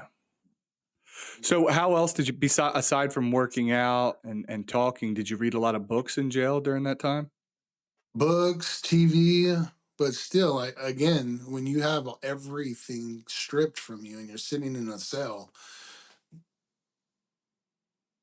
what do? You know what I mean? There's only so much that you could do. You're stuck. And while the world is feel like it's burning up and you're gonna get out and like there's nowhere to go and they're giving you your release packet and they're telling you the stuff that you're gonna get and it's all different. You're not getting a gun, $200 and a horse anymore. You're getting, you know what I mean? You're getting a little survival pack to stay healthier longer. But like I didn't want to get out of prison, not if that was going on. Like let me stay here until things cool down. Yeah, you had You know? and you have so much limited information when you're in jail too. So you really don't Mhm. hear any other sources Yeah, besides we what didn't they're have giving you. TikTok. We You didn't have couldn't TikTok, see, so we you were couldn't watch yeah, Joe Rogan and yeah, see all yeah, everything he was yeah, bringing to light. Damn. So you're kind of getting brainwashed as well, yeah. in there because So and that's all then you hear. so it did. Oh, it was weird because it was a gift in a way. And I talk about it a lot. Is so my cellie prior, like I had two different cellies at the time, but one was a tattoo guy, a tattoo artist, and I was tired of getting tattooed, man. I was tired. Like I got everything. I got a lot of places that I still need work, but I still got a lot of filling. And it was like the self mutilation thing has never been my thing. So to have somebody else tattoo me, I'm like, all right, cool, but you that still gets old, right? Yeah. And then I actually had I had a beard trimmer. So this was the scene. This is what I'll paint for you is they were calling us down cell by cell to come get our tray. And I'm looking out the window and I'm through this little window and I'm looking at all these inmates come out. And I'm seeing them. And these guys, they let themselves go. I know you're supposed to be working out, but some of these guys did not follow suit and either they ate too much or maybe it was an unlimited amount of commissary that we were allowed to buy and whatever. So these guys let themselves go though. No haircuts, no beard trims, no nothing. And I couldn't help but look in the mirror to see if that's what was going on with me. And sure enough, I had my beard was overgrown. My hair was like it wasn't the look. Hmm. And I went down, got my tray, come back up, went in my bin, pulled it out, and I had a beard trimmer that I had on standby just in case they took our tattoo gun. We would break this down and start um get the motor out and convert it over to a tattoo gun. So I remember getting it and I used it what it was intended for. And I tapered myself up, shaved myself up, cleaned up the eyebrows, the facial hair. And my homie looks over, he goes, "Hey dog, like clean me up." And I'm like, all right. And this is a guy, he's done, well, he had 14 years to do. I think he was 8, 9 years in. And there was not a lot of things that made this guy smile just because of what he was going through and the time. And you know what I Yeah. mean? And I cleaned up, he was bald, but I cleaned him up and he was happy about it. He was happy about it. And I remember coming out for dinner, getting my tray, and the other inmates saw a barber came through, and they're like, "Hey, are we supposed to fill out a kite to get to get cut? What's going on? Who cut your hair? Who's the barber? And my homie's like, the homie right here, he's a barber, you know, and I never really understood the impact of a simple haircut that not only had on the individual, but like everybody else notices that too, you know? Yeah, yeah. After COVID restrictions went down, they finally gave us back the gym. And I remember going to the gym and I'm working out. Since COVID kind of put a stop to movement, the prison was limited on certain things happening, right? So a certain thing that was held off happened while I was at the gym, and I'm working out, and three guys jump on this one guy, and they beat this guy for like 15 minutes. Jesus. And it happened in the gym, and I'm steady working out. I'm steady working out. I look over, it's not one of my people. All right, none of my business. No physical responses, no flush face, no heartbeat racing, like nothing. And they beat this guy, stomping out his head, and just it was bad. And they actually had to pull this inmate to the bubble. The bubbles where the COs are. There was 3 COs in there, and they were watching YouTube. And when certain things like this are happening, you don't stop until you get maced, until the cops come, or that could be you. Mm-hmm. So by the time the COs see it, it's already 15 minutes in and there's blood everywhere. They come out, mace everybody. And that was the day that I really knew something was wrong, that I really took the time to understand what my feelings were, my physical responses, my thinking errors. And in a few months, I'm being released. And it just put things in a different perspective that, again, it's not okay. And what do I do to change that? So I remember getting out. I didn't want to drive truck because that was like red flags for me. That was a relapse thing. It reminded me of prison. It reminded me of getting high. It reminded me confined area, calling and being away from home. I didn't want nothing to do with it, even though it was real good money, you know?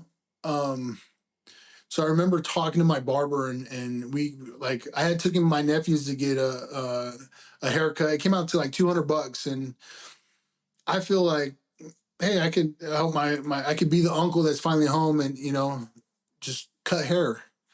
And I remember thinking back to the time in the cell, and it was like I was ready. I was with it. So my first day of school was at Paul Mitchell, the school in Nampa. And Paul Mitchell has a way of inviting you. And I had every doubt in my mind, all the way up until I signed up, all the way up until like I was this event.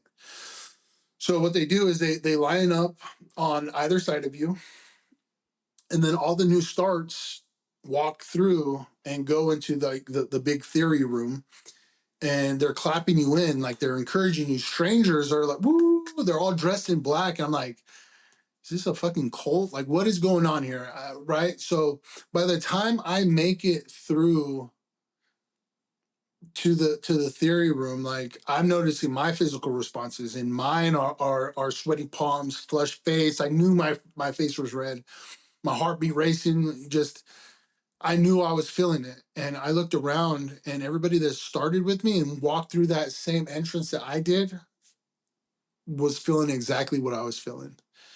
And this was men and women and different ages.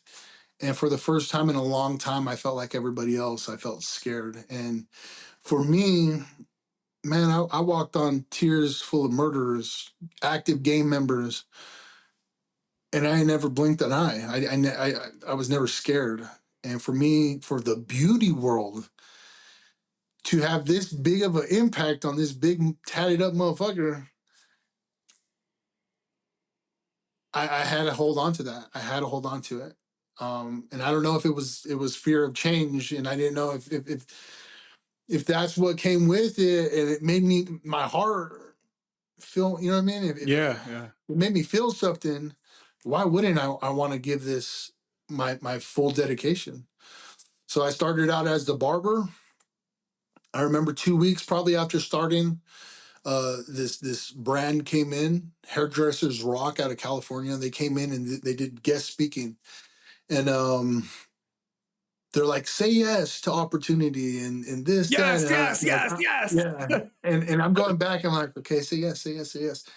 A week later, Jessica, she was the coordinator for where you go after school and trying to get everybody in for their salon home. And she goes, hey, they want you, they want to know if you want to be a model for them. And I'm like, shit, I'm a gangster. What the fuck do I know about being a model? You know what I mean? Yeah. And I had to stop myself and I'm like, run it. Let's try it. So the first time, them putting makeup on me and me getting outside of my comfort zone, some cool shit happened. And for the longest time in every other industry that I got into, I had to like pull down my sleeves. I had to hide who I was. And this was the industry that I could be myself, and I don't have to hide who I am or where I've been, that it's attracting people and they want to come to the cool guy with the head tattoo. You know what I mean? Like I felt comfortable, and again, all these things, these extra things that I was doing was just it just kept putting me in, like putting me in these uncomfortable situations where growth happened.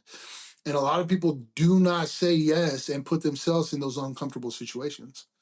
Agreed. Agreed. So Real quick, did you did you get your head tattooed during the COVID when you were in lockdown? so so I started thinning on my, I've always had a big forehead. I started thinning on my hairline. Okay.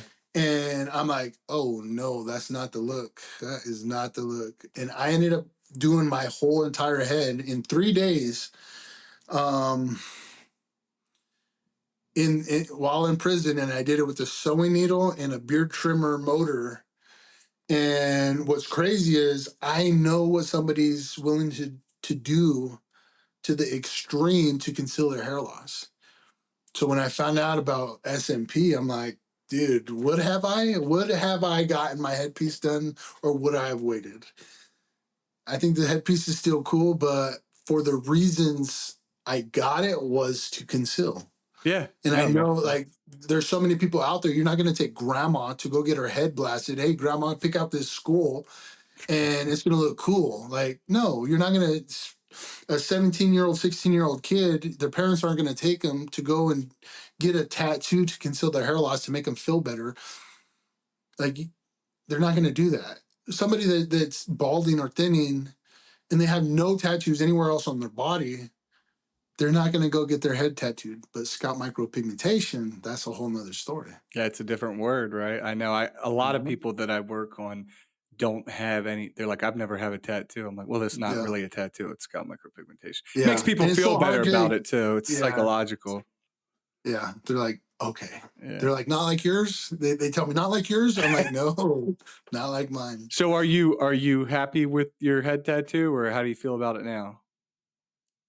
Like I said, for the longest time, I try to conceal um, where I've been, who I am, and like I love my headpiece is me. That's Yeah. me. Like you look at my logo. I remember being in school and then being like, "All right, your logo's your face." And if you look at if you look at my logo, I got my G's up top, right Mm-hmm. up top, and then this underneath is the tattoo I have underneath my chin.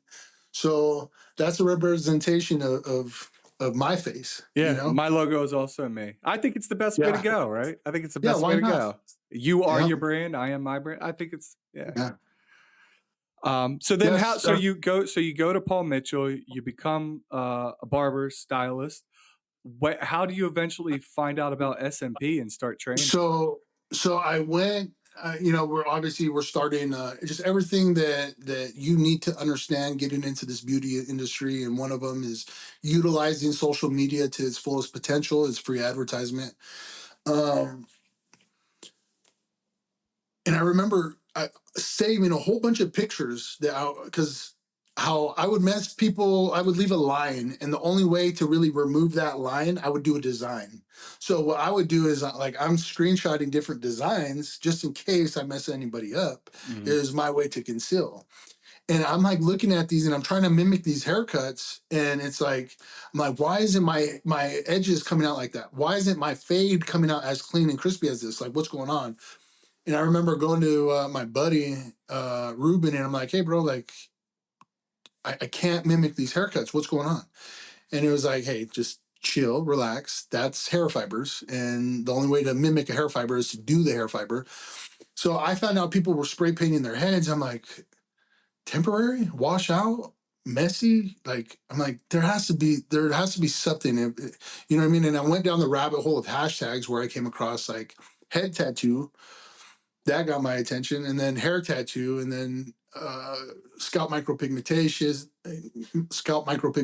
SMP. I'm like, okay, if somebody's willing to pay for temporary, I know they're going to pay for permanent. And I remember, I think the place that I found was like in Texas at the time, and they were doing like these. It was more tattooed than SMP, and that was the style that they're doing out there in Texas. But I found out about it halfway through, and I was always wanting to aim to do more of a higher end service. And I was doing facials, and then I enrolled for the esthetician program right after barber school. And I ended up finding my buddy sent me H, the technician's Shout out account. to H. Yeah, what's up, dog? so I look into H. I'm like, yeah, run it. He's right here in Utah. Like it's a sign. Like it's just the universe. Yeah. So yeah, I went out there. I got licensed. I had my test on the 21st of November, and then I had started in a shop, and I had 3 days prior to that I could make it out there to Utah, come back, and then I would start the esthetician program, and then start being in a barbershop. So I went out there, made it work with the schedule, took my model out there, and that's what it was. We got to work, and yeah, You enjoyed your training with H? I enjoyed it, but this is why I tell everybody is like you do these 2 to 3 day programs. There's something in you telling you that maybe this guy's holding out on me. Maybe this female's holding out on me. Maybe the instructors are either holding out on you or like no, there's more than this. I know there is, but like the biggest thing that people need to understand is yeah, you do one training, don't go and get certified by 30 different people. It's just going to be confusing. You need to understand those impressions, how to do better at those impressions, how those impressions are going to heal, what to do to do better at those impressions once they come back. There's a lot to it. You know what I mean? And people want to rush the process, and with something beautiful like scalp micropigmentation, I'm sorry, but there's no rushing anything about this industry. There's not. I agree.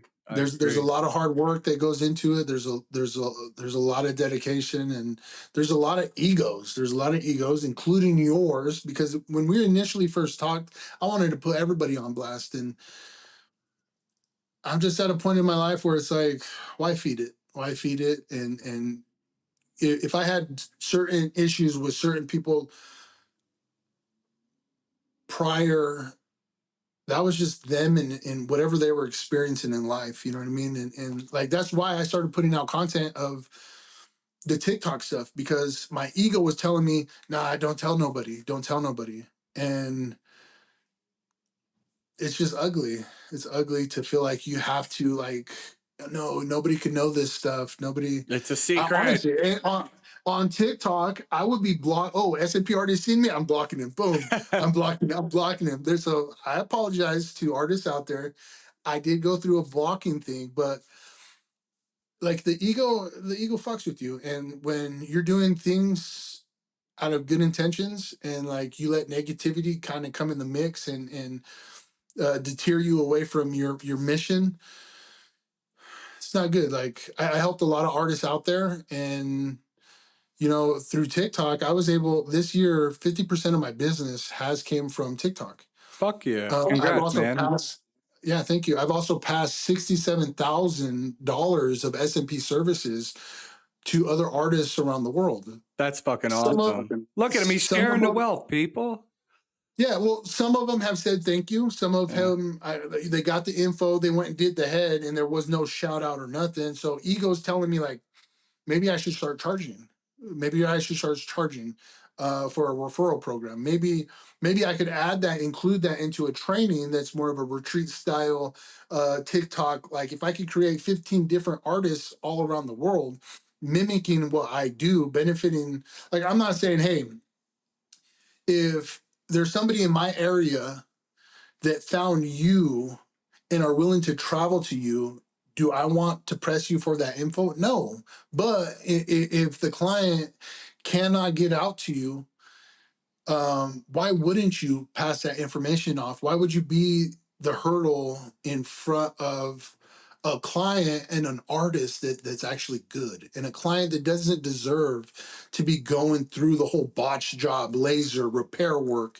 You know what I mean? Like there's ego that has to be put in check. And I don't care like if you haven't put your ego in check, um, you might want to because Yeah. there's some good guys out there, some good women out there, and it's so easy to get wrapped up in somebody's negative action and then it just being like you don't want that to be a part of your business. I feel like, you know what I mean? I I definitely don't. I agree, and people will pick up on that, whether or not they openly discuss, this person has a big ego, or this person's secretly an asshole or a dickhead.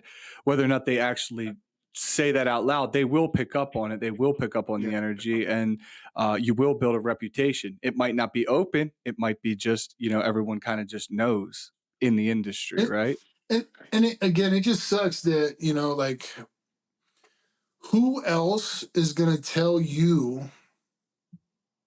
There's so many people that don't know anything about scalp micropigmentation. They think this shit work out there is good work. And you think about it. You got so many people that are doing S&P, and just because they already have a platform that people are liking it and they're going to this person and they're getting this, and they don't realize that it's messed up until after. And they're like, wait, hold on. And it's just like I in know. our industry, I've who, seen what you're talking about. yeah, We're and it's not. like who, yeah, and it's like who else is going to hold you accountable and say, hey, dog, like, I love what this industry has done for my life and what I'm capable of doing for people that are coming into my life that need this service. I love this industry with a passion. I don't know where I would be without it. I definitely wouldn't be, my first year making a six figure, you know what I mean? Like, that wouldn't, I don't think it would be, I would be where I'm at. Maybe I know from I wouldn't be as passionate. I could listen, honestly, I got the hustle, right? And I could be doing nails Yeah. and still be hitting that six figure just because of the grind and grunt that I put into it. But SMP is in my life for a reason.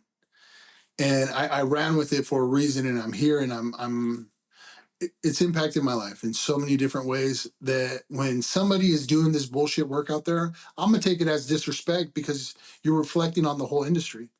You know what I mean? But to try to you comment on somebody's stuff like, hey, you could do better with this, then you go through this whole like little approach a little differently and message them and say, hey bro, I didn't want to put you on blast or you feel that way, but maybe your hairline, maybe you could do this because it'll look better, it'll look more realistic, or maybe those big ass dots that you're doing, you got to understand those are going to bleed together and merge together and it's going to be terrible for the client. um Not I everybody's don't know. open to feedback. That's the No, they're problem. not. They're not open to feedback. They think they know everything. And to me, I know exactly how the emotions you're describing, and I've had similar thoughts. But I'm like, you know what?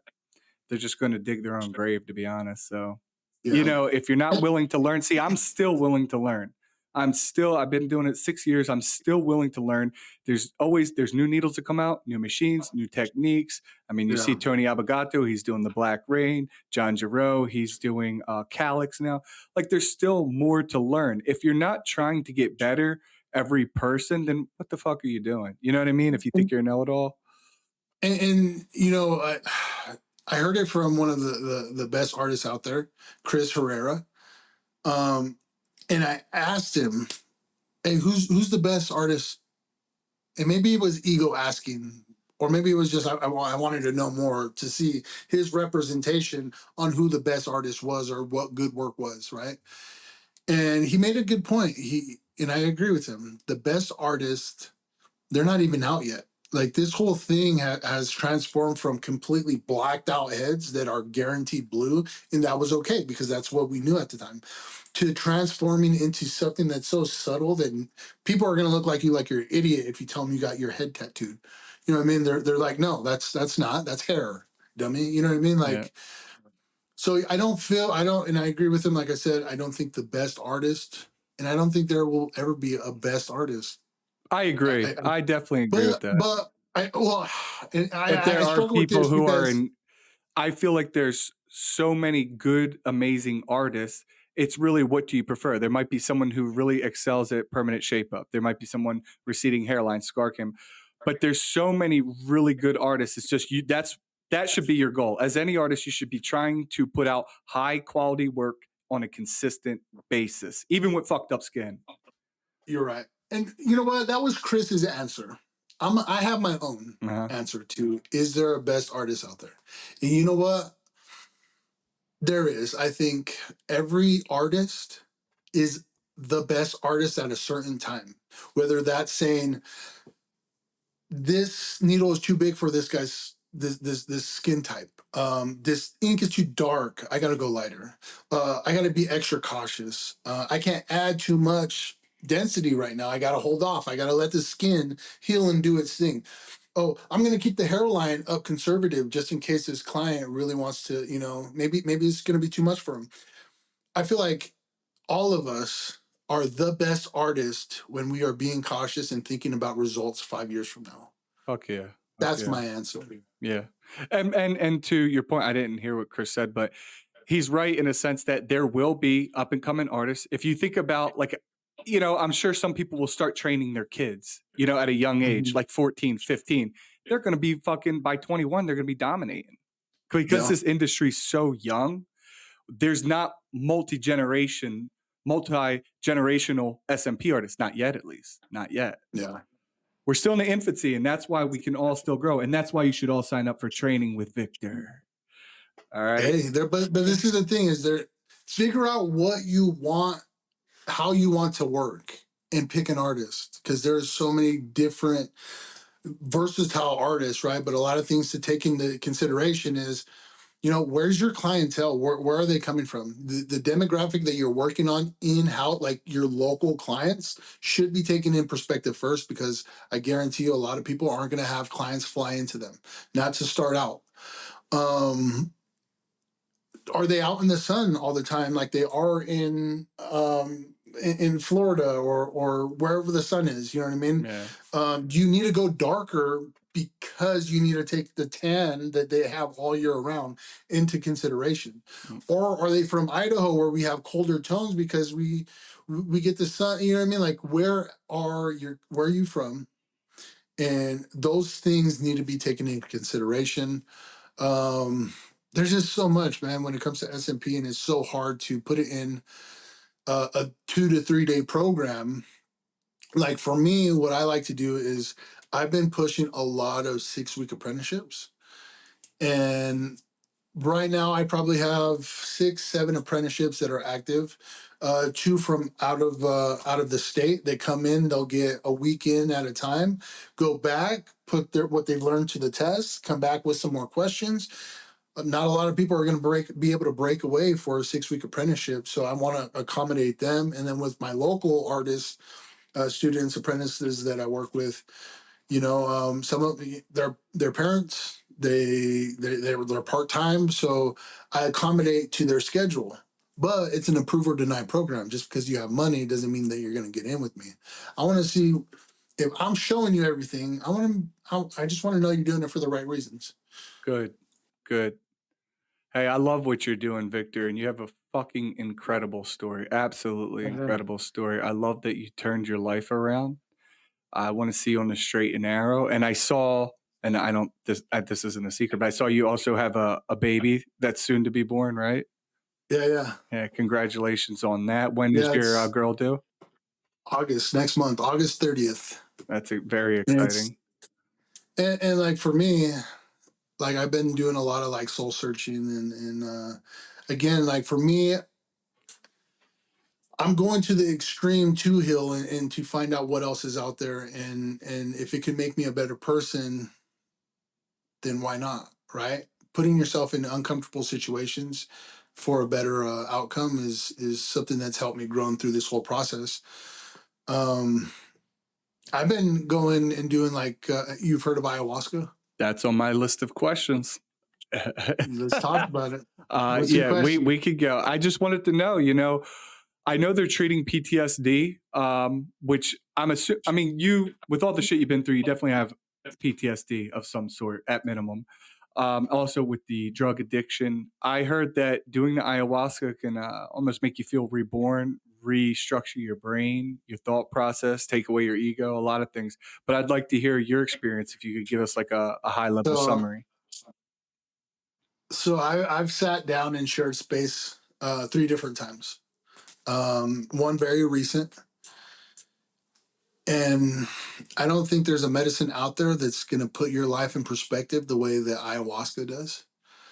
I have been on every other ADD, like there's all this shit that was going on in my life, and it like they were blaming ADD for the sexual abuse situation that occurred, and but it was me acting out because of the sexual abuse. You know what I mean? It was me. So I've tried a whole lot of medications that are approved, and oxys, methadone, morphine, Dilaudid, all of these medications again that are approved, and none of them have helped me, but pushed me back and made me use them as a crutch. And when I first heard about ayahuasca, I was in Puerto Rico, and it was one of my S&P clients that invited me out to help build this exotic Airbnb out there. And it was one of the guys that dude was a billionaire. He came out there to give advice, and this guy just seemed like there was no. He didn't dress like he was trying to tell the world he was rich. He was a billionaire.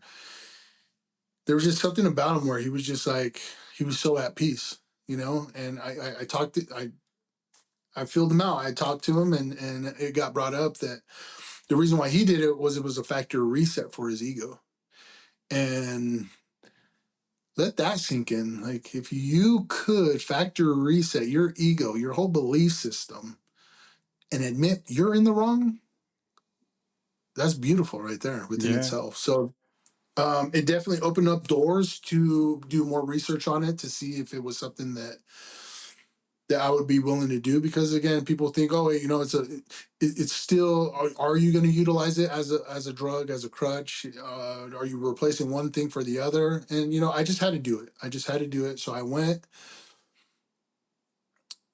The first time I did it was with actually with H the technician, and I invited him, and I'm like, come on, bro, let's go. And we both got two different experiences, and let's just say he left knowing what he needed to work on, and my experience was I had a complete rebirth, and I'm this grown man naked in a womb, and I'm flexing, and as I'm flexing, I'm soaking whatever's up in this room. And I remember bringing up situations like prison and the violence that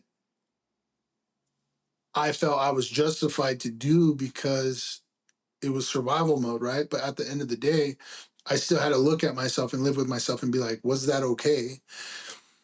And and again, there was situations, detailed situations that arose. And I remember my ego being like, this is what I'm here for. I'm here to be even with all the hurt and chaos that I've caused other people and that I put out into the universe. And then something came over me, and it was like they call the spirit that comes with grandmother, or they call the spirit that comes with ayahuasca grandmother. And now I know why.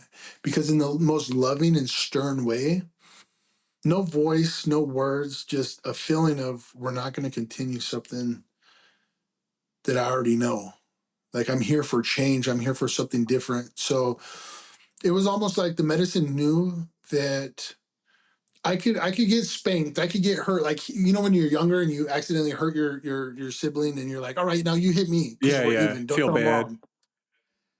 And then be even. That's what I wanted. And the medicine didn't give me what I wanted. It gave me what I needed, and that was to be nurtured and loved. And for me to understand that if I'm expecting forgiveness out of you and you do not give me forgiveness, if you don't forgive me, don't take a hit on that. Me forgiving you and expecting you to forgive me is wrong first and foremost, but you may not be in the place of forgiveness yet. That Yeah. may not be part of your journey. So you expecting something that's not relevant to this person is just setting yourself up for failure. So definitely I had a whole lot of forgiving myself to do, and holding myself accountable, because you know I could backtrack to, you know, the gang banging and the prisoner not being heard and gang unit fucking with me. I was getting exactly what I was putting out. That was the energy that I was putting out, and that was the energy that I was attracting. So at the end of the day, I got to take accountability for a lot of the stuff that I have done and release all of that hurt, all of that emotion that ties me to these situations, and me feeling some type of way towards people, you know. Yeah.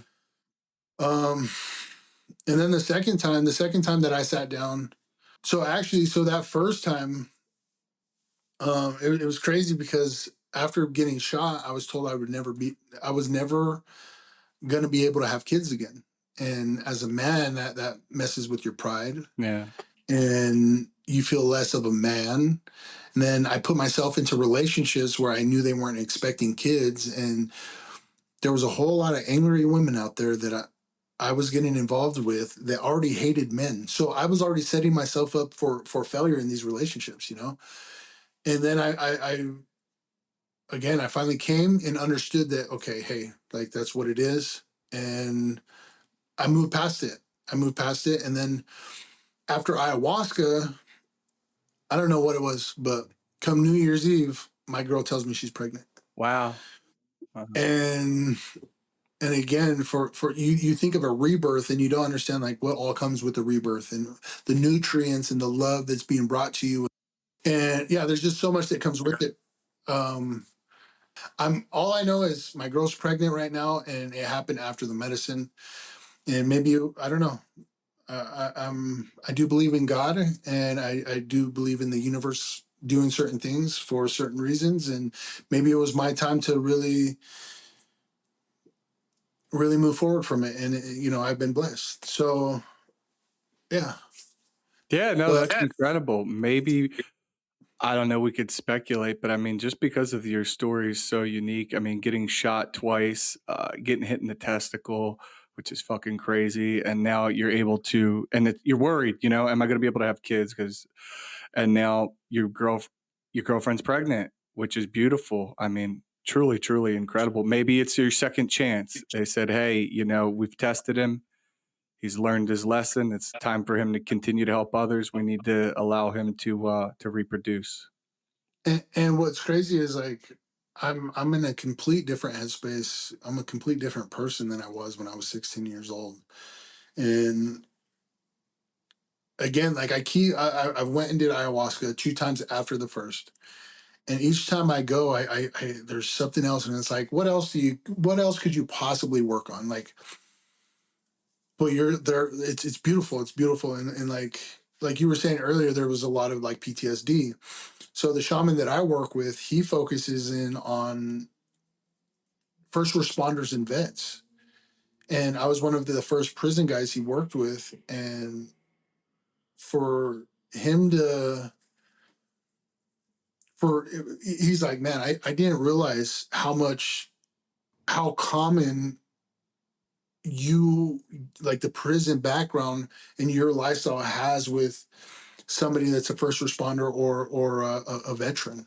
You Yeah. know what I mean? There's a lot of violence, and some might say, hey, it's a little bit more honorable or whatever you want to say.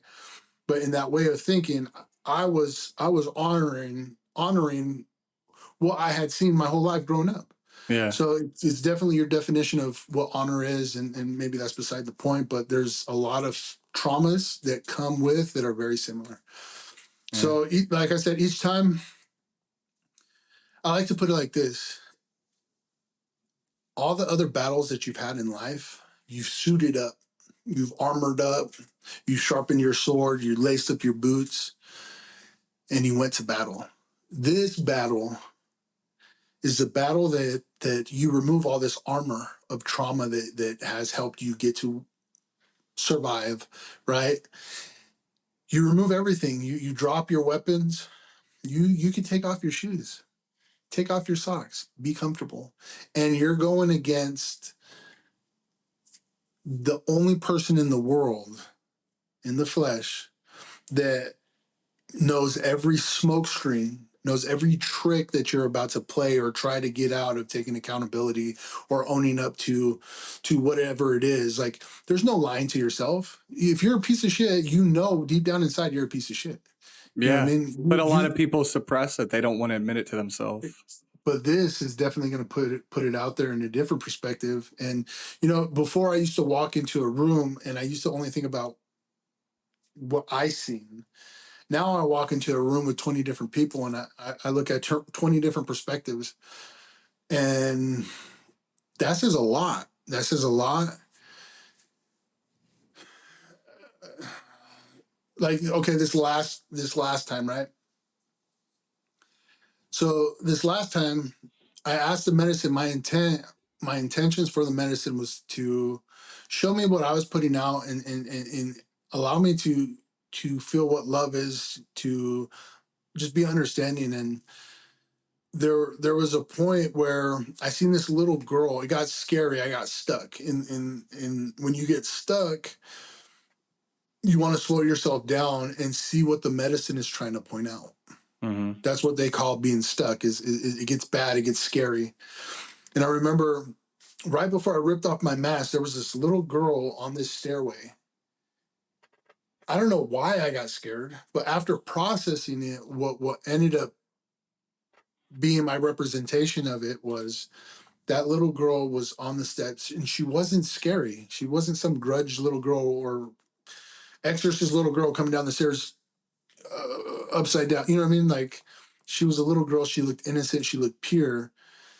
And the energy that I was taking home, I'm dumping into my family, and I'm taking it as the negative energy that because we don't understand what energy exchange is until like it's been displayed how it was to me or never another representation. But negative energy, like, that's real, and when it needs to be released. And like I said, I feel the negative energy that I was bringing home, I was releasing it to my family. And there is traumas that could come from negative energy when you're in the womb. So I feel like that little girl was my daughter, and the negative energy that I was putting out, I was also, why I got scared was because that's what she's feeling, that's what she's seeing, and that's because of what I'm doing. You know what I mean? So it put it into a whole complex, different, in-depth twist to the possibilities of what I'm doing when I do bring negative energy home. So Wow. Wow. there's just a lot to it, man. And you're So gonna would you get recommend, Victor, would you recommend it to other people who are considering ayahuasca? so I saved up money from SMP to be able to put my family through it. And I was able to, not everybody's going to agree with it. Not everybody's going to see the change or feel what you're feeling. But I was able to actually pay for my mom and three of my six sisters. And for me to share that healing process was huge. It was huge. That's fucking And wild. You make me want to take my brother, who's a fucking I idiot. would. He won't listen to this, but he's a fucking idiot. I love my brother to death, but he needs Yeah, something. and you can't really force anybody. You can't force anybody, and you know what? Ayahuasca has a way of calling out. And a lot of people say, "Well, that's not godlike."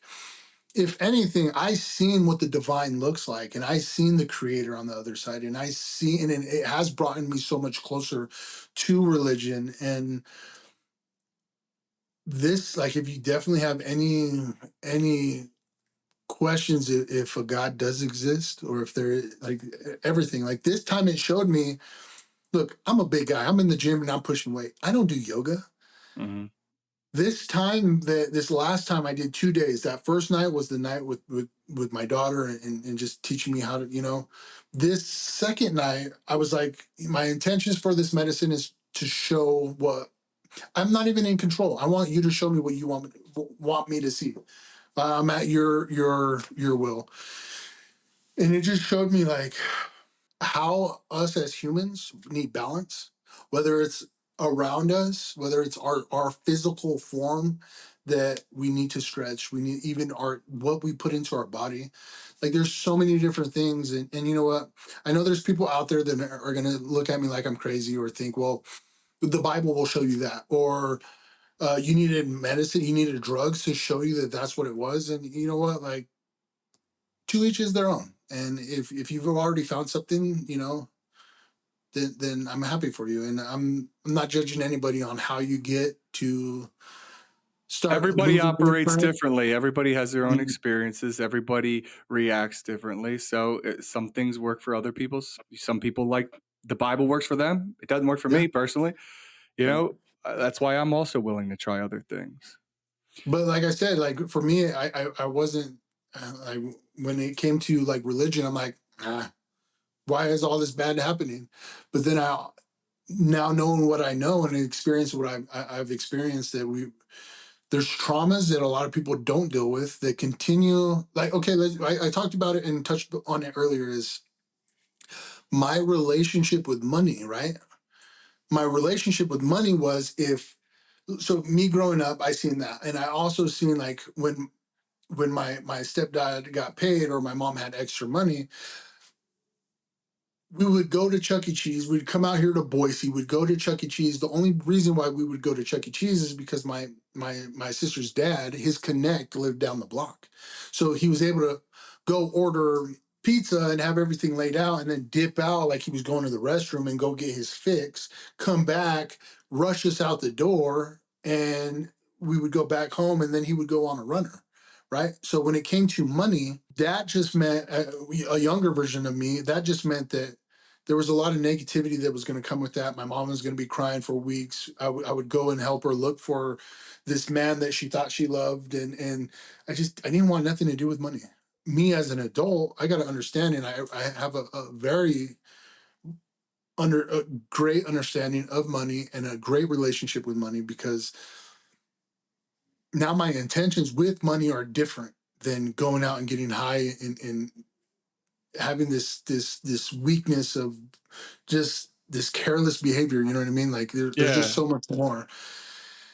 So I went through this personal business and development seminar, and one of the exercises was, what was your earliest relationship with money? Mine was that. Mine was seeing my mom hurry up and try to pay the bills before my stepdad would get the money, because then he would go do his thing. And they're like, okay, what do you do with money? And I'm like, well, I make sure that all my bills are paid and that I'm cool. They're like, okay, did your mom save? I'm like, no, no. They're like, did you save? Nope. They're like, okay, similarities, right? And just so many similarities, man, when it comes to money. So there's a lot of things that I did have to change that I wasn't aware of. You know what I mean? And again, that comes with trauma. That comes with it's crazy. If you start looking into trauma, lineages, you know what I mean? It's coming from so many different places, and sometimes, yeah, Generational trauma is a real yeah. thing. I've experienced it. I continue to experience it. And I'm trying to my best that my son and daughter don't. It's something I have to work But there's on. only so much, because if you don't Yeah. change it as within you, that's what gets And it carried gets on. passed down. Yep. Yep. So it's like, again, I respect people in general, right? But I have a higher respect for the people that are gonna go and go do something serious like this, and go to that battle, and strip all the armor that our traumas have that were designed for us to get through our traumas. like strip those and strip this and just be real with that man in the mirror or that woman in the mirror. And like I respect you. I respect you even more, and I respect myself. Before I didn't know really what like the respect. Like there's a false representation of what respect is. But like for me, like I could say that, damn, I've put in work for my family, for myself, and each time that I go and heal and start repairing what's broken and the things that I didn't know existed, like as a man, I'm even more proud of myself, you know, Yeah. because I know that there was nobody prior to me doing this. There was nobody prior to me. So to have my mom there, to have my three sisters that are the honoriest, like go and experience this and come back and be like, hey, I can't even tell you this over the phone right now. This is why I'm messaging you. But thank you for allowing me to be showing me this. Like, and we got the biggest skeptics, man. And That's again, awesome. Yeah, that's it's gotta feel beautiful. good for you to knowing that, yeah, you help them, face their demons. Yeah. Bro, I gotta wrap this up, Victor. We're Yeah. at Yeah. Jesus, 2 hours, 21 minutes, man. Yeah. Quick, your website and everything so people can So find you? all social media, Instagram is Real Time Results LLC, TikTok, Real Time Results LLC, YouTube, Real Time Results LLC, website, realtimeresultsllc.com. Love it, man. Incredible story. We'll definitely be talking again. Thank you, Victor, for sharing all that personal information. Not everybody is equipped or willing to get inside their own head and then release it to the world. It takes a lot of courage. You're making yourself vulnerable, and I really do appreciate it. Thank you. Thanks for listening, everyone. Daddy.